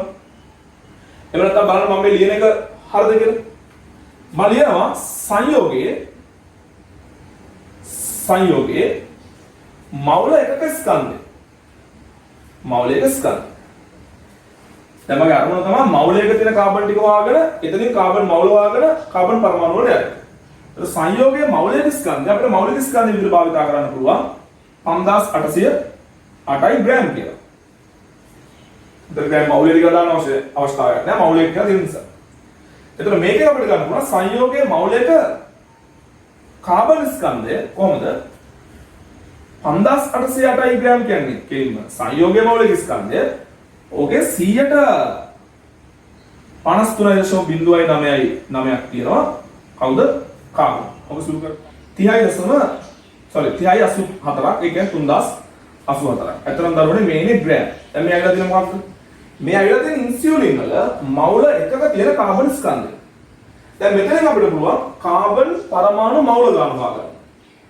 කාබන් පරමාණු මවුල ගන්න හොයාගන්න. කොහොමද? මේ කාබන් වල ස්කන්ධය මම බෙදනවා යන්නේ මවුලික ස්කන්ධය. අනුසුළු කරන අවශ්‍ය නැහැ මෙතනදී. අපි ගහන්නේ කාබන් පරමාණු ගන්න. එතන මවුලයක තමයි මේ සාරා දෙන්නේ. එහෙනම් මේ තියෙන කාබන් මවුලික ස්කන්ධය, මේ තියෙන කාබන් සංයෝගයේ මවුලයක තියෙන කාබන් පරමාණු සංඛ්‍යාව. අහන්නේ මේ තියෙන තොර සංයෝගයේ මවුලික ස්කන්ධය. එතන මේ තියෙන සංයෝගයේ මවුලික කාබන් ස්කන්ධය. මේ තියෙන්නේ සංයෝගයේ මවුලික කාබන් පරමාණු මවුල ගන්න. සංයෝගයේ මවුලික කාබන් පරමාණු මවුල ගන්න. එතන මේ කාබන් පරමාණු මවුල ගන්න පාවිච්චි කරලා අපි කාබන් පරමාණු සංඛ්‍යාව ගිරුවොත් ඒ ඉන්නේ සංයෝගයේ මවුලික කාබන් පරමාණු ගාන. එහෙනම් දැන් අපි දන්නවා අපිට භාවිතා කරන්න පුළුවන් පරමාණු ගාන ඕන නම් ඒ පරමාණු මවුල ගානව තව කවදාටෝ නේද? හරියට දාන්න ඕනේ දැන්. පරමාණු ගාන ඕන නම් එයා අදාළ පරමාණුයේ මවුල ගාන තමයි මෙතෙන්ට අපි ආදේශ කරන්න ඕන. හරි? එතකොට කාබන් පරමාණු ගණන අවශ්‍යයි නම් අපිට පුළුවන් මෙන්න මේ 30.84 3084 12න් බෙදලා ඒ එන කාබන් මවුල ගාන වැඩි කරන්න 6.0222 වැඩි කිරීම 10/23. එතකොට ආයෙත් උත්තරේ තමයි 15.47.65 නැත්නම් 1548ක් විතර ආසන්නව ගන්න වැඩි කිරීම 10/23. වැඩි කිරීම 10/23. පැහැදිලි නේද? එහෙනම් මේ ගැටලුවේ ආකාරය විසඳ ගන්න. ඉතින් මේකෙන් ඉගෙන ගන්න මේ ගාන හදාගන්න නෙමෙයි ඉගෙන ගන්න කියන්නේ. මේ ගාන කටපාඩම් කරගත්තට වැඩක් නැහැ. කොහොමද ඒ විදිහට දත්ත වලින් අපි පිළිවෙලට අපේ උත්තරේට යන්නේ කියන කාරණේ තමයි අපි ඉගෙන ගන්න ඕනේ. නාමයෙන් ගැටලුවේදී අපිට ඇත්තටම කියන්නේ P කියලා මූල ද්‍රව්‍යයක් තියෙනවා. Q කියලා තියෙන මූල ද්‍රව්‍යයක්. මෙතන සංයෝග දෙකක් හදලා තියෙනවා. එකක් P2Q3 කියලා අනිත් එක PQ2 කියලා. දත්ත විදිහට තියෙනවා මේ සංයෝගයේ ග්‍රෑම් 19ක මවුල 0.25ක් තියෙනවා. මේ සංයෝගයේ ග්‍රෑම් 11.5ක මවුල 0.25ක් තියෙනවා. පැහැදිලිද? දැන් අපි අහන ප්‍රශ්නේ තමයි මේ P හා Q හි මෞලික ස්කන්ධ අපෙන් අහනවා. මෞලික ස්කන්ධ අපෙන් අහනවා. ඉතින් මේක අපිට විසඳ ගන්න පුළුවන් පුතේ සරලවම ගත්තොත් අපිට පුළුවන් නම් P2 Q3 හි මෞලික ස්කන්ධයට යම් සම්බන්ධයකුයි PQ2 ගේ මෞලික ස්කන්ධයට යම් සම්බන්ධයක ලියාගෙන සමගාමී සමීකරණ දෙකක් විදියට ලියාගෙන අපිට ඒක විසඳ ගත්තොත් ඒ කියන්නේ ඒ සමීකරණ දෙකෙන් අපිට පුළුවන් නොදන්න පද දෙකයි තියෙන්නේ මේ උත්තර දෙක හොයාගන්න. ඒ තමයි අපේ අරමුණ වියුක්තිය. එතකොට දීලා තියෙන දත්ත දිහා බලපුවම ස්කන්ධය සහ මෞල ප්‍රමාණය දීලා තියෙන්නේ. දැන් මේ දීලා තියෙන දත්ත වලට අපිට ප්‍රකාශ කරලා ලියන්නේ. ඉතින් ස්කන්ධය සහ මෞල ප්‍රමාණය සම්බන්ධ වෙන්නේ මෙන්න මේ සම්බන්ධයෙන් මෞල සමානයි. නැත්නම් සංයෝගයේ මෞල සමානයි. හරි. ඒ දීලා තියෙන ස්කන්ධය අපිට මෞලික ස්කන්ධයෙන් බෙදා ගන්න පුළුවන්. මෙන්න මෙතනදී අපිට මෞලික ස්කන්ධය සමානයි ස්කන්ධය බෙදීම මෞල ප්‍රමාණය කියලා අපිට යම් සම්බන්ධයක් ගන්න පුළුවන්. එතකොට මම මෙන්න මේ සංයෝගයට මේක ආදේශ කරනවා. මේක ආදේශ කරද්දී මම මෙන්න මෙහෙම කරනවා. මේ සංයෝගයේ මෞලික ස්කන්ධය ලියනකොට මට ලියන්න වෙන්නේ p දෙවතාවක් q තුන්වතාවක් නේ. ඒ කියන්නේ ඒගොල්ලෝ මෞලික ස්කන්ධ p ගේ මූල ද්‍රව්‍යයේ මෞලික ස්කන්ධය දෙකේ වැඩි කරලා q ගේ මූල ද්‍රව්‍යයේ මෞලික ස්කන්ධය තුනේ වැඩි කරලා එකතු කරන්න තියෙන්නේ. අපිට කලින් ওই සෝඩියම් කාබනේට් වගේ එකතු කරා මතකද? මම මෙහෙම කරන්නම්. p ගේ මෞලික ස්කන්ධය p කියලාම අරගෙන q ගේ මෞලික ස්කන්ධය q කියලාම ගන්නවා. එතකොට මෙන්න මේ m ලියන්න පුළුවන්. මේ m සමානයි m බෙදීම m කියන එක මෙන්න මේ සංයෝගයට දැම්මොත් මට මෙන්න මෙයාගේ මෞලික ස්කන්ධය ලියන්න පුළුවන් 2යි p ධන 3යි q. දැන් එහෙම ලියන්නේ අපි මේ මූල ද්‍රව්‍ය දැනගෙන හිටියා නම් අපි ලියවෙන්නේ p ගේ මෞලික ස්කන්ධය දෙකෙන් වැඩි කරනවා q ගේ මෞලික ස්කන්ධය තුනේ වැඩි කරලා එකතු කරනවා. එතකොට මෙතන එනවා 19 බෙදීම 0.25. සමීකරණ 1. මේ සම්බන්ධය අපි මේකට දැම්මොත් මෙයාගේ මෞලික ස්කන්ධය ලියවෙන්නේ p ධන 2යි q. දැන් මම මෙතන උපකල්පනය කරා p ගේ මෞලික ස්කන්ධය pමයි q ගේ මෞලික ස්කන්ධය qමයි කියලා. ඒක ප්‍රශ්නයක් නෑ. එතකොට මෙතන 11.5 බෙදීම 0.25 කියලා. දැන් අපිට මේක පහසුවෙන් විසඳ ගන්න පුළුවන්. මේ සමීකරණය දෙකෙන් වැඩි කරා නම් මට 2p මේක 4යි q වෙනවා.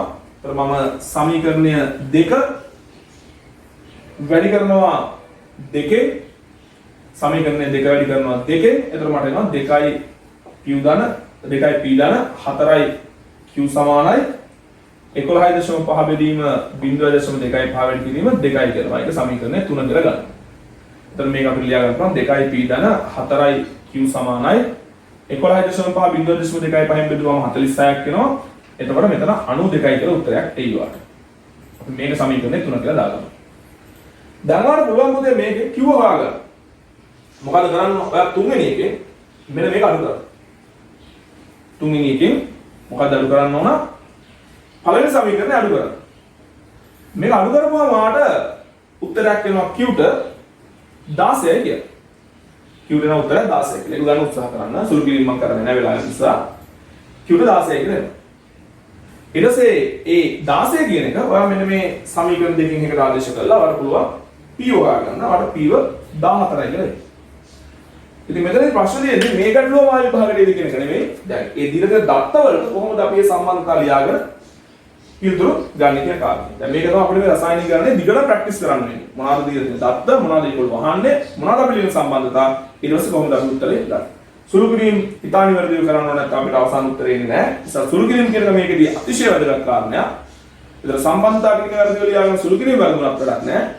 හොඳට සුළු කරන්න පුළුවන්කම තිබ්බත් වැඩක් නැහැ. අදාළ සම්බන්ධතා ටික හරියට ලියාගන්න බැරි නැහැ. ඒ නිසා මේ කාරණා දෙකම හොඳට සැලකිල්ලෙන් කරන්න ඕන කාරණා. ඒතර මෙතන අපි Q කියන මූල ද්‍රව්‍යයේ සාපේක්ෂ පරමාණු ස්කන්ධය වුත් 16යි P කියන මූල ද්‍රව්‍යයේ සාපේක්ෂ පරමාණු ස්කන්ධය වුත් 14යි මෞලික ස්කන්ධ වලින් හුවොත් මේක 16යි ග්‍රෑම් මෞලයට කියලා ලියන්න ඕන. මේක 14යි ග්‍රෑම් මෞලයට කියලා ලියන්න. හරි මම 10 වෙනි ගාන බෝඩ් එකේ ලියලා සුළු කරලා ඉවර කරා මේක ඉක්මනට විසඳන්න ඕන නිසා දැන් අපිට ලෝහ කුට්ටියක් දීලා තියෙනවා මිශ්‍ර ලෝහ කුට්ටියක්. අපිට ඒක දිග පළල උස දීලා තියෙනවා ඝනත්වය දීලා තියෙනවා. ඒක යකඩවල ප්‍රතිශතය දීලා තියෙනවා. තවත් මූල ද්‍රව්‍ය කීපයක ප්‍රතිශතය දීලා තියෙනවා. යකඩවල ප්‍රතිශතය විශේෂයෙන් අපිට වැදගත් වෙනවා. අපෙන් අහන ප්‍රශ්නේ තමයි මේ ලෝහ කුට්ටියේ යකඩ පරමාණු කීයක් තියෙනවද?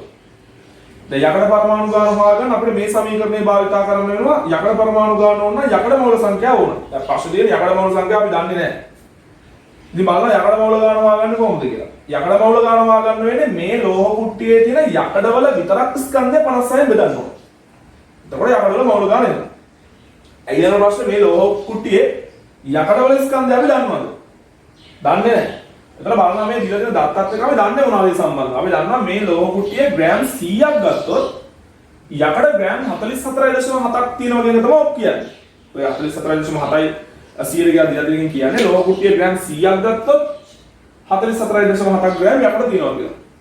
අන්න එතනින් අපි පොඩ්ඩක් කල්පනා කරනවා අපිට මේ ලෝහ කුට්ටියේ ස්කන්ධය හොයාගන්න පුළුවන් වුණා නම් මේ ප්‍රතිශතය භාවිතා කරලා ස්කන්ධ ප්‍රතිශතය භාවිතා කරලා යකඩ අපිට පුළුවන් මේ ලෝහ කුට්ටියෙන් ඇත්තටම යකඩ කොච්චරක් තියෙනවද කියලා හොයාගෙන ඒක මෙතෙන් ආදේශ කරලා මවුල හොයාගෙන මවුල වලින් යකඩ පරමාණු සංඛ්‍යාව හොයාගන්න. ඒ නිසා මම යකඩ වල ස්කන්ධය හොයාගන්න අරමුණින් ඊළඟට කරන්නේ ඒ ලෝහ කුට්ටියේ ස්කන්ධය හොයාගන්න මුළු ස්කන්ධය හොයාගන්න. මට ඕන වෙනවා ලෝහ කුට්ටියේ ස්කන්ධය සමානයි ඝනත්වයේ වතාවක් පරිමාව කියන සම්බන්ධයෙන් මට පේනවා ස්කන්ධය හොයාගන්න පුළුවන්. අපි ඕලවල කාලේ කරපුවානේ. දැන් ඝනත්වය දීලා තියෙනවා 8.7 ග්‍රෑම් ඝන සෙන්ටිමීටර්. එහෙනම් පරිමාව ඝන සෙන්ටිමීටර වලින් හොයා ගන්නවා. ඒ නිසා මම පරිමාව ලිව්වා 10 වතාවක් 20 වතාවක් 15 ඝන සෙන්ටිමීටර. එතකොට මෙතන සෙන්ටිමීටර කියලා දාන්න. එහෙනම් 10 20 15 ගුණිතය ඝන සෙන්ටිමීටර වැඩි කිරීම 8.17 ග්‍රෑම් ඝන සෙන්ටිමීටරයට ඒ තමයි ලෝහ කුට්ටියේ ස්කන්ධය. ඝනත්වය වතාව පරිමාව. ඒකෙන් මට අවිලත් නම් 24510 ග්‍රෑම් කියලා මේ ලෝහ කුට්ටියේ මුළු ස්කන්ධය. ඒ කියන්නේ 10 20 පළල දිග පළල තියෙන ලෝහ කුට්ටියේ විශ්ව ලෝහයේ ස්කන්ධය 24510 ග්‍රෑම් කියලා. දැන් 100ක තියෙන 44.40 අපිට පුළුවන් මේ කියන මුළු ස්කන්ධය තුල තියෙන යකඩ ස්කන්ධය හොයාගන්න. නිසා ලෝහ කුට්ටියේ යකඩ ස්කන්ධය විශේෂයෙන් යකඩ ස්කන්ධය වල කොහොමද මුළු ස්කන්ධයේ 144.7ක් තියෙන්නේ යකඩ. ඒ නිසා මම මුළු ස්කන්ධයේ 100න් බෙදලා 44.7 වැඩි කරා. මොන අරමුණින්ද? ඒතර බලාපොරොත්තුව යකඩවල විතරක් ස්කන්ධය හොයාගන්න ලෝහ කුට්ටිය තියෙනවා. ඉතින් අපි දන්නවා යකඩවල ස්කන්ධය හොයාගත්තොත් 56න් බෙදලා යකඩ මවුල ගන්න හොයාගන්න පුළුවන්. ඒ නිසා යකඩ මවුල ගන්න ලිව්වා පරමාණු මවුල ගන්න. ඒ යකඩවල ස්කන්ධය බෙදුවා යකඩවල මවුලික ස්කන්ධය. ඊට පස්සේ මම දන්නවා යකඩ මවුල සංඛ්‍යාව අවගාඩ්‍රෝ නීතියෙන් වැඩි කරාම යකඩ පරමාණු ගාන එනවා. ඒ නිසා මම යකඩ පරමාණු ගාන සමානයි කියලා ලිව්වා. මෙතන තියෙනවා යකඩවල මවුල ප්‍රමාණය. මම ඒක අවගාඩ්‍රෝ සංඛ්‍යාවෙන් නැත්නම් අවගාඩ්‍රෝ නීතියෙන් වැඩි කරා. ඒක ඔන්න ඔය මේ කොටු කරපු ටික ඒකක ඇත්තට මවුල මෙතන මවුලයට එනවා. කැපිලා ගිහලා අපිට යකඩ පරමාණු ගාන එනවා. මෙන්න මේ ගාන. 1170.1 වැඩි කිරීම 10 වගේ තමයි අපුත්තරේ. ඉතින් පැහැදිලි නේද? එහෙනම් මේ විදිහට ඉතින් ඊටමත් කෙටියෙන් ඉක්මනට තමයි දැන් මේ ගැටලු ටික විසඳ කරගෙන යන්න වෙන්නේ. අපිට ගොඩාක් කාලය ගත කරන්න බෑ. ඒකයි මම කිව්ව ඔයගොල්ලන්ට එහෙම අවශ්‍යතාවයක් තියෙන දරුවන්ට පුළුවන් ඒක සිද්ධාන්ත පන්තියට සහභාගී වෙන්න නැත්නම් මගෙන් සිද්ධාන්ත පන්තියේ වීඩියෝස් ටික ඉල්ල ගන්න. මම ඒක YouTube එකේ පබ්ලික් දාලා නැහැ. පබ්ලික් දාලා කරගෙන යන්නේ මේ රිවිෂන් පන්තියට සමගාමී වීඩියෝ ටික. ඉතින් දැන් ටික ටික අපි අමාරු ගැටලු වලට එනවා. අපි ලබන සතියේ සාකච්ඡා කරන වීඩියෝ අංක 4 දී ටියුට් එකේ 4 වෙනි කොටස. අද මම මේක ඩිස්ක්‍රිප්ෂන් බොක්ස් එකේ මේ ටියුට් එක මේකට අදාළ ටියුට් එකයි 4 වෙනි වීඩියෝට අදාළ ටියුට් එක දෙකම දාලා තියන්නම්. ඉතින් දරුවෝ පළවෙනි වීඩියෝ එකේ නම් හරියට අධ්‍යයනය කරගෙන එන්න. අපි සිද්ධාන්ත ටික ආවරණය කරාට පස්සේ මේ වගේ අතරම පහසු ගැටලු වලින් තමයි සිද්ධාන්ත ටික ආවරණය කරන්නේ. මොකද අපි පළවෙනි ටාගට් එක සිද්ධාන්ත ටික ආවරණය කරලා ඊට පස්සේ අපි සංකීර්ණ ගැටලුවට යනවා. හරිනේ කියමුද? හරි. එහෙනම් සියලු දෙනාට ජයග්‍රහයි දවසක් ප්‍රාර්ථනා කරනවා, සතියක් ප්‍රාර්ථනා කරනවා. ඊළඟ වීඩියෝ එකේදී හම්බෙමු. අයෝ